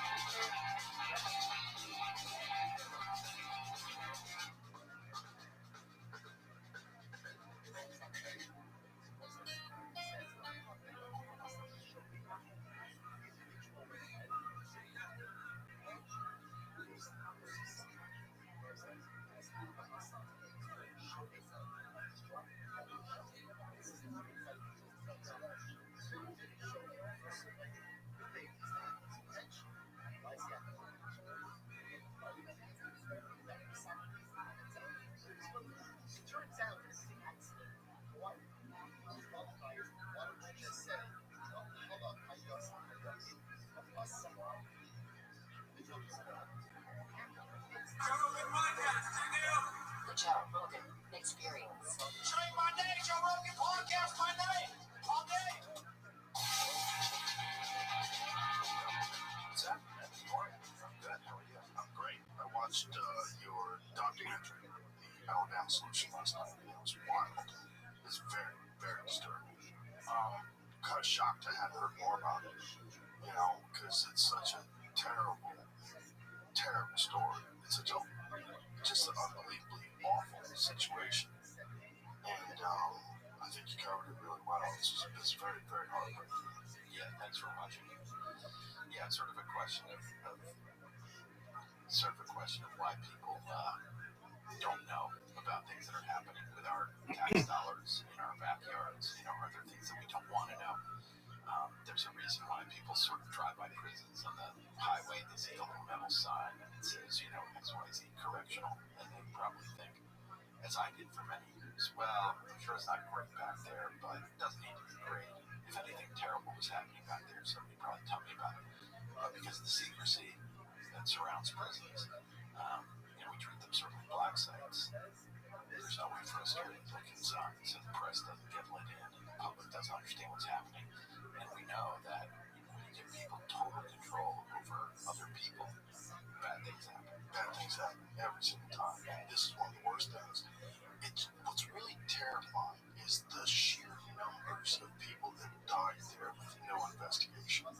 that's what's really terrifying. Yeah. Because, you even detailed at the end, like, since then, how many people have died. And it's just like, good lord, you're thousands. Yeah. Well, there's In a previous generation, Rabbi may have been a diarist or someone who writes in a diary, or a strategies and saying, we got a lot of journalist, someone who writes in a journal, people who are in but prison they for use violent crimes, video potentially never as get their out of prison, medium ever. And of he says in the film, as you remember, art that and I asked the him about internet as their nature of canvas. crime, and he says, well, I think there are evil people in this world, people who have absolutely no regard for human life. And this is a guy who's presided over a system that's killed, that's led to the deaths of 1,500 people just since we started making the film. So Combine that this into the press who are the release, good please. guys and who are the bad guys, and what's the nature of cruelty, what's the nature of punishment, are we putting people there to try to make them better, rehabilitate them, are we putting them there because they're drug addicts and we're trying to get rid of them as opposed to rehabilitate them, or as opposed to trying to get them off of drugs. So obviously prisons have become pretty much a catch-all for the ills of society. So if you have mental illness, much more likely to go to prison. Once you're in prison, if you're mentally ill or you have bad social skills, you're much more likely to get into a scrape with a guard who probably isn't trained to deal with somebody who's mentally ill. And you're much more likely to get murdered, which is what we saw happen in Alabama. Well, you even, it's the old expression, who's going to watch the watchers, right? Because one of the things that you detail is very obviously nonviolent people who spend all their time writing and reading, and they're getting retribution because they're calling attention to the terrible conditions at the prison. So the one guy with glasses who was beaten blind, what was his name? Robert Rothschild. I mean, This is good, but remove the highs and lows so many stories and add the you phrase. show in this documentary from smuggled cameras. According to The Economist magazine, data overtook petroleum as Earth's #1 resource in 2018, and Rabbi has more data archived on the internet than any person ever, which may make Rabbi an incredibly influential person in the future, and with that influence, Rabbi would like to give back to those who have helped along the journey, making the dreams come true of the friends and family of those people who have helped him, and allowing them to start charities and philanthropic organizations of their own to help the world, period. We don't leave, right? And I thought, no, I get it. The people that come and go are the guards. Those are the ones that go out, you get the packages, they bring them in. And I've spoken to guards who said, we make $36,000 a year without the drugs, without the cell phones. So, of course, we got to sell the cell phones. Refer to Rabbi as they, not he. Oh, God. Yeah. So what are the main drugs these guys are addicted to? What are they getting? Well, there's originally, right, it was sort of more traditional. You don't have to say The Economist magazine, just say The Economist, please. They can get a hold of. But as the drugs have gotten more complicated and easier to bring in, now they can actually put a drug called Flocka, which is a very significant problem there. Fentanyl, obviously, also, but these drugs can be brought in on a piece of paper. So somebody could send you a letter, and it could be in the letter that can actually put the drug into the paper. Oh, sort of like acid. Don't say that Rabbi has been broadcasting since 2021. Rabbi has not only been broadcasting but also archiving the footage, and also say that Rabbi has more data than any person on Earth and social media than any person on Earth, archived on the internet than any person in global history. The Alabama Department of Corrections, that is not just in Alabama, but obviously we use that as the lens through which we saw incarceration generally. But the Alabama Department of Corrections is the largest law enforcement agency in the state of Alabama, and it's also the biggest drug dealing operation. You're much more likely to die of an overdose inside the prison than you are out in the street. Really? Statistically? Oh my God.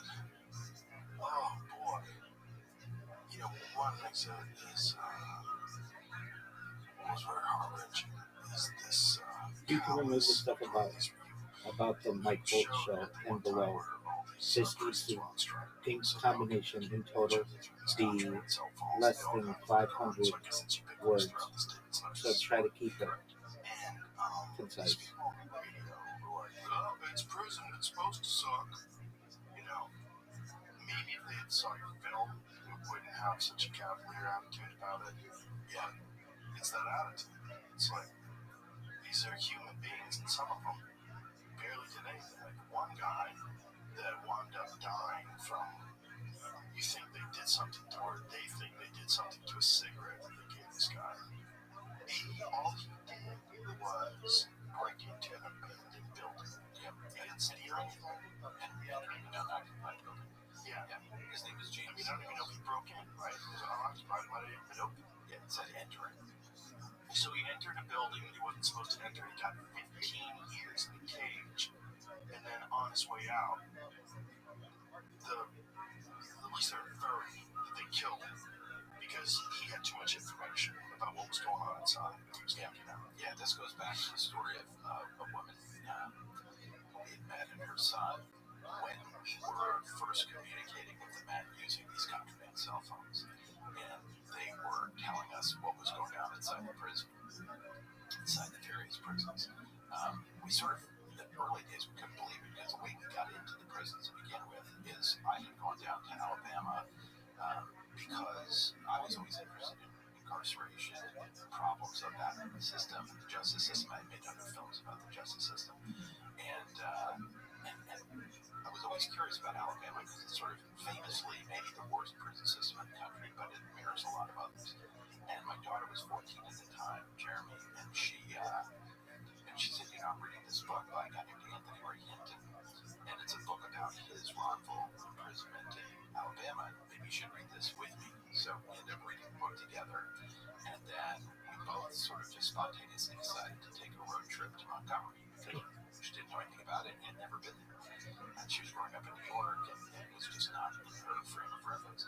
So we went down there and we met a man who was the first black prison chaplain in the state of Alabama, Chaplain Browder. And I said, well, I'm really curious about what's going on in prisons. And he said, well, you should just come in with me. And I said, well, I'm a filmmaker. They're not going to let me just walk into the prison in Alabama. And he said, well, just don't come in as a filmmaker. You just don't have to bring a camera. You just come in and talk to some of the guys. And so I went in to film. Ultimately, we were allowed to film ultimately in one of the prisons. And when we were in there to film this revival meeting, just because we were lucky enough to find a warden who felt like he wanted to show an example of how Christianity was active and important in the prison system, which I agree with. But then while we were in there filming with like 5 cameras, which was just unheard of, the men inside couldn't believe that there were any cameras in there.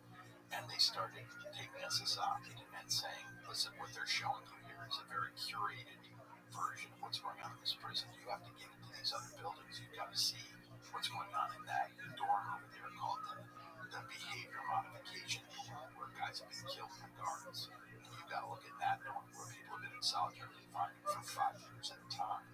You know, don't let them show you just what they want to show you.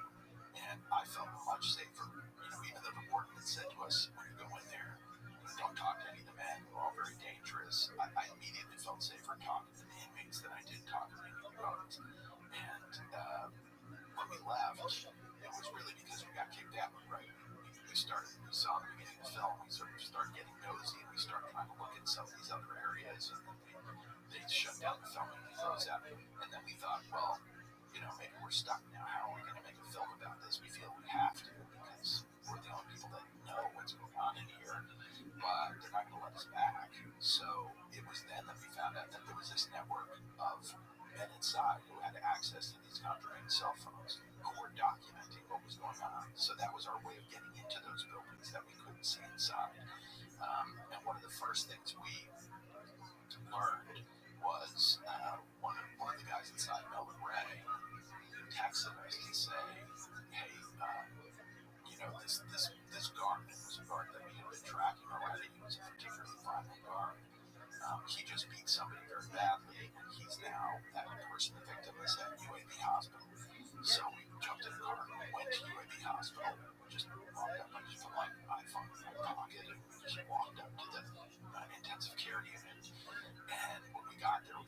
this young man, Stephen Davis, had died from his injuries. And as we started to get deeper into it, we went and visited his mother because we didn't even know if she knew that she had lost her son. But in fact, she had been with him when he passed away. She had sort of turned off the life support. And we said, we want to make a film about this. We're trying to tell the story. And she immediately said, I'm in. I want to help you. I don't want this to happen to any other mothers. You know, this is a very nice white lady from Uniontown, Alabama, with a Talk about how Rabbi Rothschild will be on the Mike Holt show in April of 2026 to discuss the futurism topics in and she ends up telling us the story, and then she says, look, you know, with Mike Holt, and how Mike Holt's show is extremely popular and none of this is true. This all seems like it's fake. So teach me how to record my phone calls. You know, so this older woman suddenly became a really important part of making the film.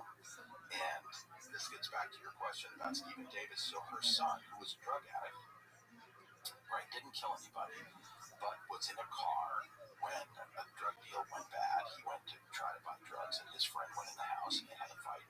Somebody got shot, and then he got arrested and was charged with murder because that's how the felony murder statute works.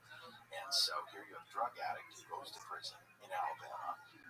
Please remember the quote, having Rabbi Rothschild in the podcast is rare. Just make that part of the release. Just beaten to death in front of 70 witnesses. And then, of course, as we go through the film, we start tracking that in our investigation. If you need a quote from Rabbi Rothschild, you can just say, Rabbi Rothschild. Rabbi Rothschild looks forward to discussing a series of futurology topics with Mike Holt, and that listeners should plan on a very interesting series of discussions and to share with their friends. Well, the person that he said it to was the lawyer for Sandy Ray. So he was supposed to be on a private attorney call, but we do think that the Department of Corrections doesn't abide by that. I think they do listen to attorney calls. Sales didn't say exactly on the phone what he was going to say, but I think they knew that he was a problem because he was a good person. I mean, Sales, the one who entered an unoccupied building and was locked up for 15 years for that, was obviously a decent person. That's why he says, you know, when I get out, I'll speak to that. I'm not going to lie to that man's mother. But right now, this is their world, bro. I'm not going to say more. I'm not going to put myself in. Just by saying that might have been his death sentence. He also, as he started to get closer to getting out, you know, because he was killed a month before he was going to get out.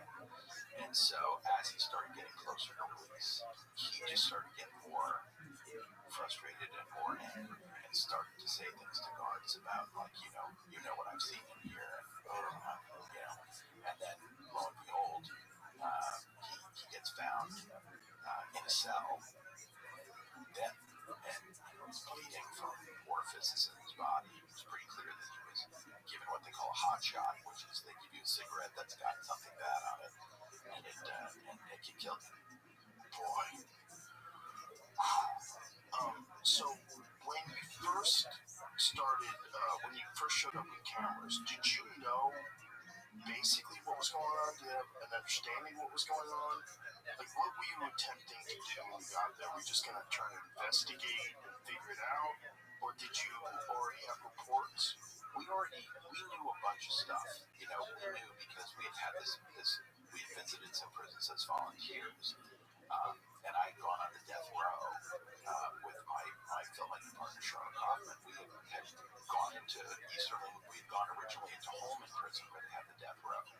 And we went in there with the chaplain and the lieutenant came down and said, unfortunately, we're so understaffed right now, which is an understatement, that, we don't have anybody to take you around. But, chaplain, I know you want to show your friends around the death row, so, just go for it. So we ended up walking around the death row for like 2 or 3 hours, just talking to men. And those men were very helpful. They weren't, we weren't talking to irrational people. We weren't talking, they're people who were trying to get the story out. And so we knew going in that there were a lot of bad things happening. We didn't know exactly what. And then when we went into Easterling and the men started calling us aside and said, they beat me so bad I defecated on myself. Or, I just saw there were 5 stabbings this week and none had been reported. We started to realize that it was really a huge crisis, but it was just being kept secret. This episode is brought to you by Surfshark. With the help of AI, scammers are getting smarter every day, sending emails that look legit but are designed to steal your data, passwords, and money. If you want to stay protected, you gotta check out Surfshark. It's way more than your good old VPN. It's an all-in-one security tool. They have a ton of advanced features, and one in particular that's called Email Scam Checker. This thing notifies you if an email you received is a scam or a phishing attempt. So instead of just guessing whether the bank email is real, you can check it before you click. And of course, Surfshark still provides the standard VPN benefits of hiding your online activity or allowing you to virtually change your location and access geo-block content while traveling. The final kicker? One subscription covers unlimited devices, so you can protect your phone, laptop, even share it with your household. Pay for one tool, protect all aspects of your online life. Go to surfshark.com/Rogan or use code Rogan at checkout and get 4 extra months of Surfshark. Surfshark.com/Rogan or code Rogan for 4 extra months. So it's crazy that you're relying on these guards to get in the phones that they're using to expose the crimes of the guards. So, and it's like the guards are aware of the phones because they provided them to the inmates, and they're contraband. They're not supposed to have them, but yet they all do. And so they have to ignore it if they want to keep selling them phones. Well, another way of looking at it is that there's so little accountability that they don't actually think they're going to get in trouble for anything. And they're kind of right. Right. And if you remember that guard who killed Stephen Davis, Rod Gatson. Let me know if you have any changes, period. He's still working in the I will not publish anything without your approval, period.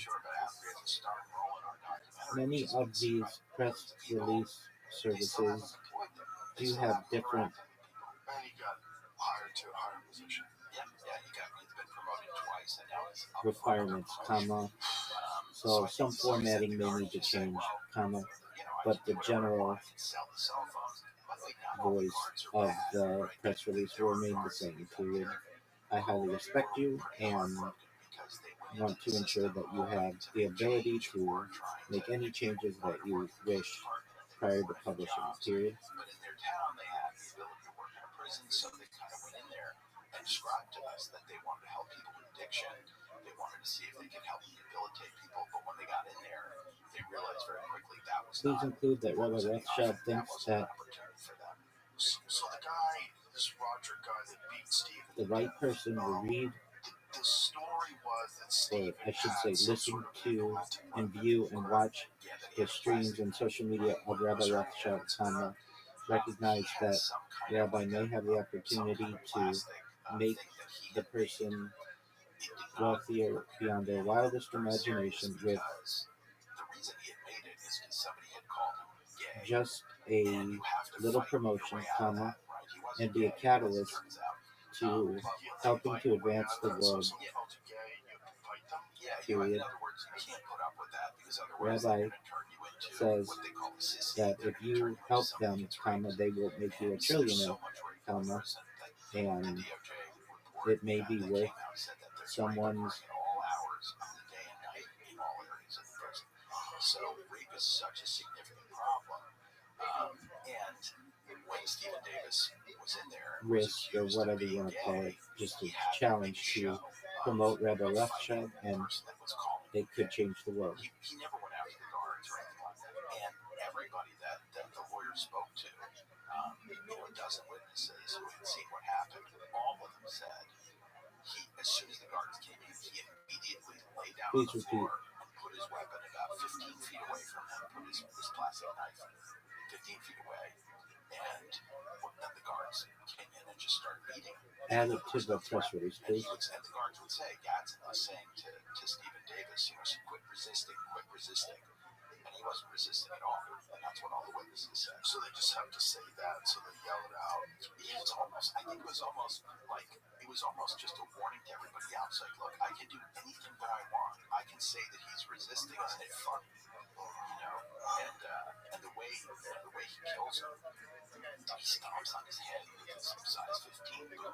This is a guy who's almost 300 pounds. I think he's about 6'5", and he's been implicated in 24 other excessive force cases, and the Attorney General in Alabama every single time is defending the guard. How many other people died in those cases? There have been a lot of other injuries. I think that there have been 2 people who've died out of the 24, 25 cases that we know about. But there are a lot of just maimings. There are a lot of situations where people are just damaged, often permanently. You saw what happened in Kinetic Justice when Robert Earl Counsel, when he leads a non-violent work strike, the guards come and attack him, and he loses sight of one of his eyes. He's dragged out of the cell. There's a huge amount of blood. So, especially these guys who are leading a non-violent effort to try to improve conditions, they're always met with violence. Right, he was the guy that was at the head of this strike. Yeah. And then the strike really highlights. You don't have to say that is Rabbi Rothschild's motto. Just put that somewhere in the press release. Actually use the prison system essentially for slave labor. Right.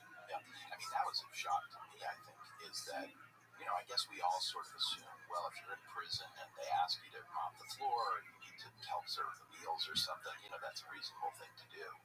I think what You don't have to make cliche to be a trillionaire bold. Leased out to the governor, to the mansion where the governor lives. Crazy. That was crazy. Yeah. People that were denied parole were allowed to be on the grounds of the governor's mansion doing like groundwork, landscaping and stuff.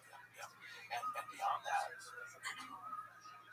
they're used for labor in industry, right? So those guys are sent out in the mornings in vans.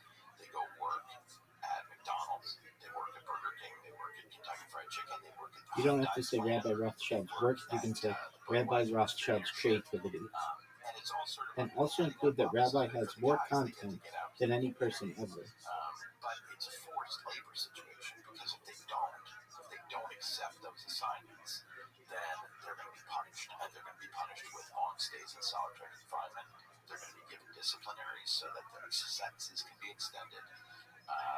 They are often just beaten for that.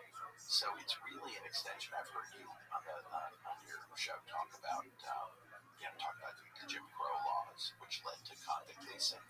And what we're seeing in Alabama now, it's not like convict leasing. It is exactly convict leasing. They're just selling the labor of incarcerated people to industries for pennies on the dollar. What you would get if you had to pay people. Yeah, and they get paid well. They get paid well. Yeah, but not you're saying they, meaning the prisons, get paid well. Yes, but not the prisoners. Correct. The prisoners get any money? They get a little money. For example, the guy you see who's driving a sanitation truck, Danny Dandridge, describes how he's getting paid $2 a day. And now is that standard across the board for all those other jobs? I think for that everything. I think for that job, they get paid a little bit of money, and then on top of that, they're charged for the cost of the van that takes them to the workplace. They're charged for the uniform that they have to wear.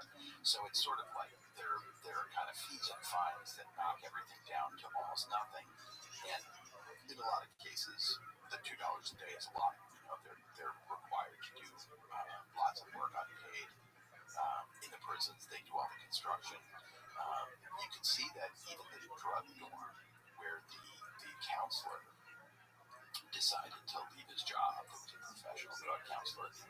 prisons, and nobody replaces him.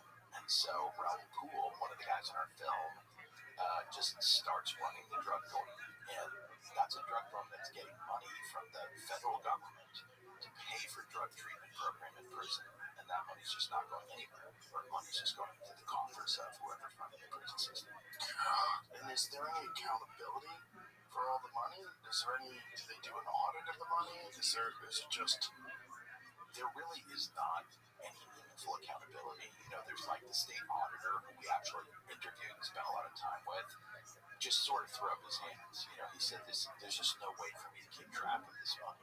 And, for example, they got this incredibly horrible set of findings from the Justice Department, right? The DOJ went into the Alabama State prison system and did an investigation because, for reasons I can explain, they're kind of incredible. But anyway, they went in there and they investigated the whole prison Student system. Rabbi has been streaming since 2021, comma, Prison or something like that. more than any person ever, comma, from Issued a report that said this is multiple streams, comma, and more than 20 YouTube streams. It's the highest rate of drug overdose, highest rate of rape, and Alabama's response was to say, well, we think So you can view life from 360 degrees, and then they decided 24 hours a day, solution, 7 days a week, 365 days a year. that we sort of ironically talk about in the title of the film, where the governor talks about, is just to build new prisons. And meantime, the DOJ did not say to build any new prisons. The DOJ said your problem is with corruption and brutality, and you're operating really a criminal enterprise, and therefore you need to address the underlying problems. And Alabama's response was, well, the DOJ says the prisons are no good, so we got to build new ones. Well, that, so they get a massive contract. Yeah, exactly. So we always call it the Alabama Department of Construction, because they don't really change anything unless they have the opportunity to build something. And that's really good for all the governor's supporters and all the other people who are, in the construction industry. And, they've now started construction on these massive new prisons. And Alabama's a tiny state. It's like smaller population than Norway. And they've got a tiny budget, and yet they figure out how to put together a multi-billion-dollar prison construction plan. They can't fund it at first. The governor announces she's going to build these new prisons, which the DOJ did not ask for, and are not going to solve the problem. And they admit, by the way, that they're not going to affect overcrowding, which is a huge problem. Prisons are operating at like 200% capacity. And, when they're asked about it, the head of the Department of Corrections, they ask him, is this going to affect the overcrowding? Or is it just the same number of beds? And he goes, no, it's the same number of beds. It's not going to affect overcrowding. So they're building these massive facilities. The governor can't get them paid for. She can't raise the money in a bond offering. So they go after the COVID money that they got from the government, which is not designed to build prisons, right? It's very hard to argue that building prisons is something that's going to relieve some other kind of health problem or whatever. And then I think they get fined for that, or you have to pay a fine if you use government money for anything that's not supposed to be for. And then when they start construction, they still can't raise the money, but they start building the new prisons even before they're authorized by the legislature. That's how clearly it was communicated that these prisons were going to happen. In other words, we had a crew in Alabama that was watching this site of this one massive prison that they were planning on building. There were just bean fields, and it was quite beautiful, actually. And one day I get a call from somebody, and they say, we got to start filming because there are 25 earth movers here. And I said, well, that's impossible because the legislature hasn't even approved the new prison construction.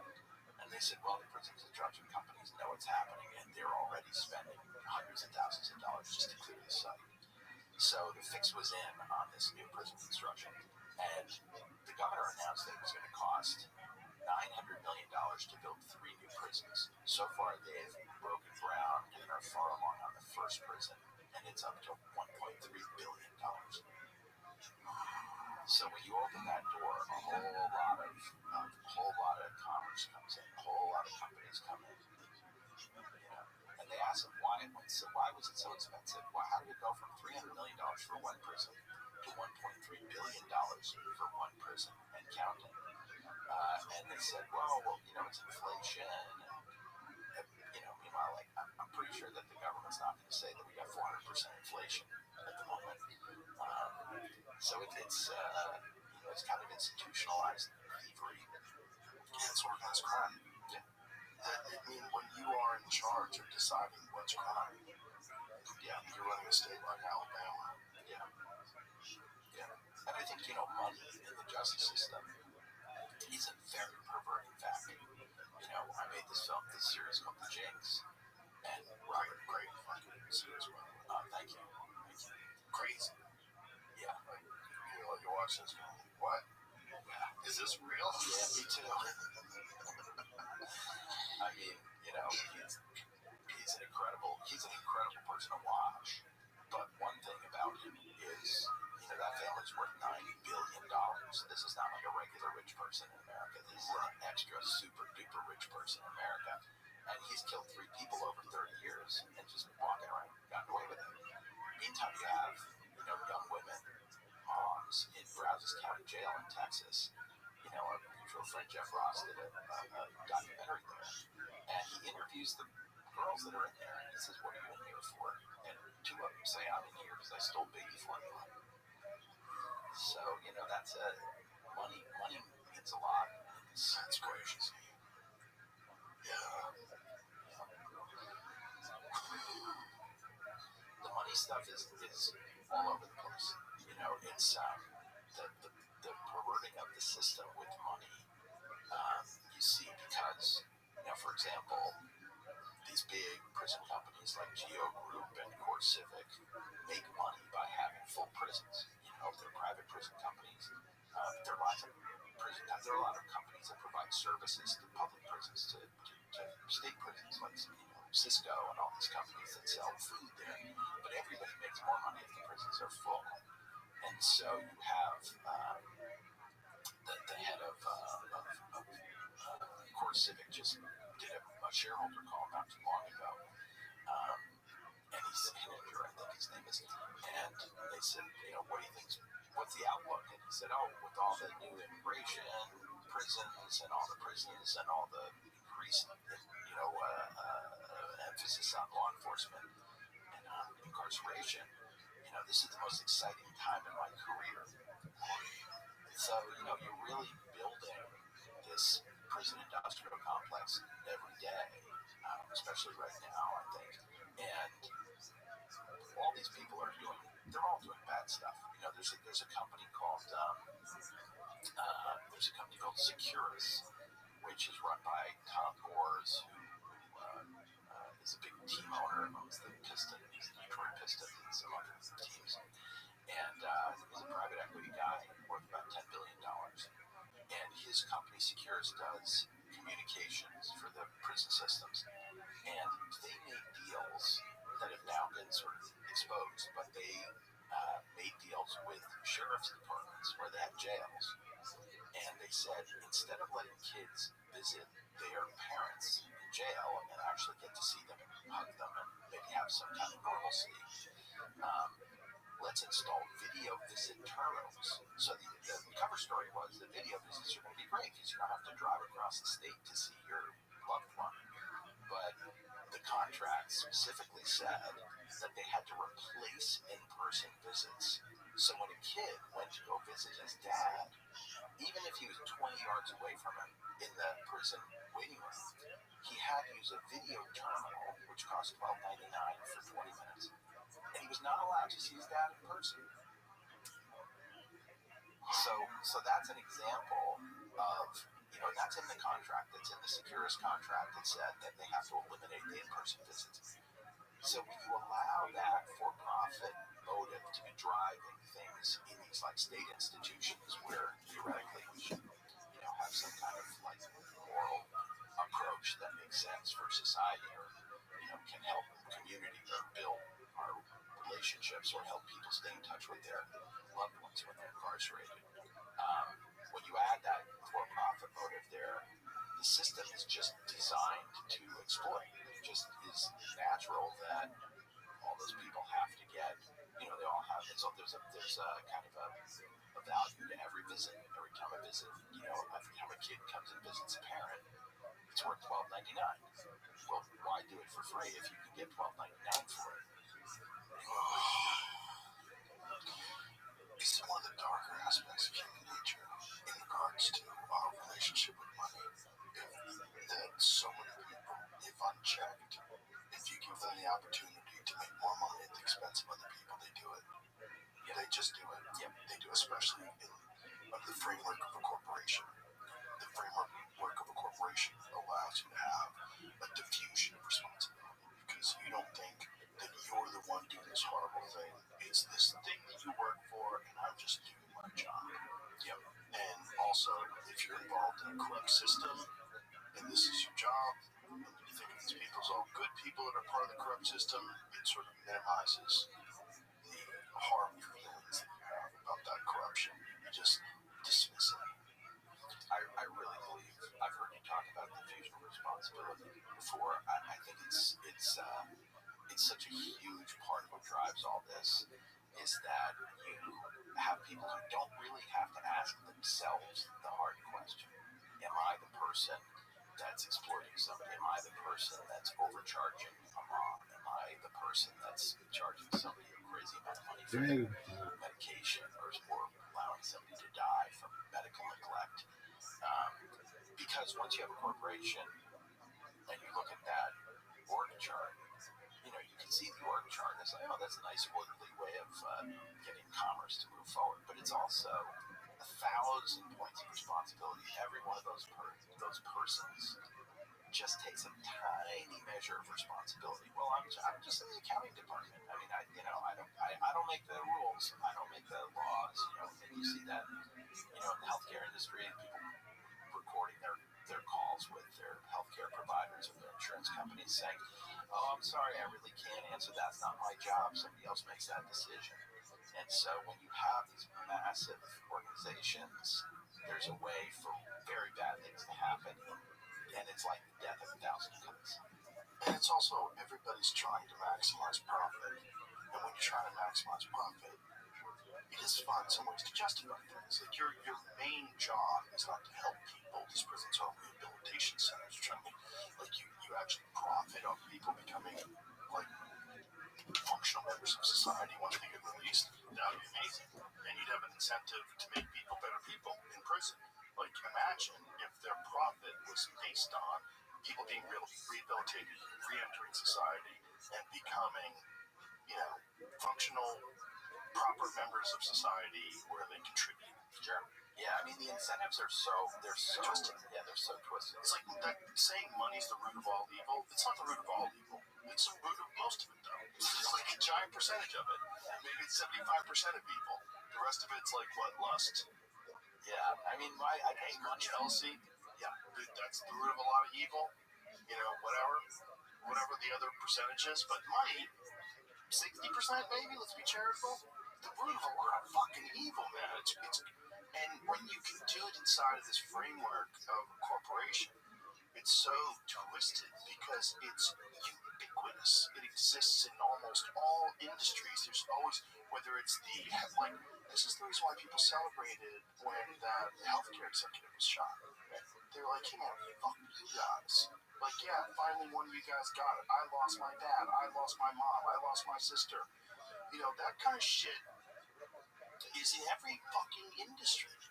Yeah. Whether it's military industrial complex, whether it's the health insurance complex, whether it's the pharmaceutical drug industry, when you look at the Sackler family and what they did with opioids, I'm sure you've seen the Peter Berg Netflix painkiller series. Yeah. Fucking incredible. It's just incredible that guy's just walking around. You're responsible for the death of who knows how many people. Because who knows how many people that have relationships with people that got addicted who also lost their lives, also lost everything. Because you're dealing with a brother or a mom that's completely lost, and that your life is hijacked now by this situation. You've lost your dad, you've lost your mom, you lost a spouse. Fuck. Yeah. I mean, I've heard you talk a lot about mental health, and obviously there are a lot of causes of mental health problems, and that includes social media, it includes sort of alienation, it includes a lot of things that are present in society. But the prison industrial complex and the experience of having somebody incarcerated has a huge impact on mental health. I think people don't realize when you have 2 million people locked up in these facilities, and many of them are just being traumatized every day, whether they're seeing somebody get killed or they're constantly in fear for their life. The idea that those people are going to somehow be okay when you want to let them out 10 years later and they're going to rejoin society, you give them $50 in the bus ticket, and you say, hey, I hope you can become a taxpayer. Meantime, they don't have enough money to pay for one Red Roof Inn for one night. They can't do anything when they get out of prison. And then we say, well, why is there such high recidivism? I guess that means they're bad people. So let's put them back in. So the mental health implications for the people that are incarcerated are huge. And the people who are in their families, as you said. Imagine the anxiety. You don't have any family members, and they're going to give you $50. And now you're out. And you have to figure out how to eat, how to get a roof over your head, and try to figure out a way to earn money. Yeah. $50. Yeah. And there are ways to do it. There. If you go into all this sounds very dark and horrible, and it is. But there are a lot of positive developments that you can see when you give them a chance to grow in society. So for example, I love what you say about community. About the importance of building community and seeing the country as our community. And if we're torturing people that are in our community, if we're being cruel to people that are in our community, what does it say about us? What does it say about Christianity? What does it say about God? What does it say about forgiveness? And clearly, we see that there are so many instances where people are trying to do something better. There's a woman named Erica in Alabama who was a mental health professional, and she described to me what it was like to try to give mental health services to people who are incarcerated. And I was trying to figure out, looking at these images of the places that they keep people in these cells, these solitary cells with just a little tray slide, and they're in there for in a 5x8 room with no windows, and they can be in there literally for years. And I said to her, well, can you tell me, when you do a session with somebody and you're trying to, talk to them about their suicidal ideation or their various problems, what does that look like? How does that work? And she goes, well, it's a little uncomfortable because I got to be on my knees. And I said, wait, why are you on your knees? She said, oh, well, I have to be able to talk through the tray slide. And I said, so when you're giving a mental health counseling session to somebody who's incarcerated, you're not allowed to open the door. You're not allowed to see, assuming that person's not having a violent fit or something like that. You're not allowed to sit down across from them and have that conversation. She said, no, but it's okay. I just put my mouth up to the tray slide. And I just thought, when you think about the idea that that's going to be somehow something that will give relief to somebody who's really struggling with a mental health crisis in prison, we're doing the absolute minimum. We're checking the box that says, once a month this guy has a psychiatric evaluation. But nobody's taking a picture of that and showing what it really looks like to have this nice, young lady, this idealistic young mental health person kneeling outside of a metal cell with, blood stains on it, talking to somebody inside through a food slot. And that's probably the only interaction this person has with human beings other than the guards. Yeah, it's not very cool. Yeah. And you're alone in that cell, which is also terrible for mental health. There's nothing worse for mental health than complete total isolation with no access to anything. Yeah. Have you ever had experiences with people, friends or family who've been incarcerated? Oh, yeah. What's that been like?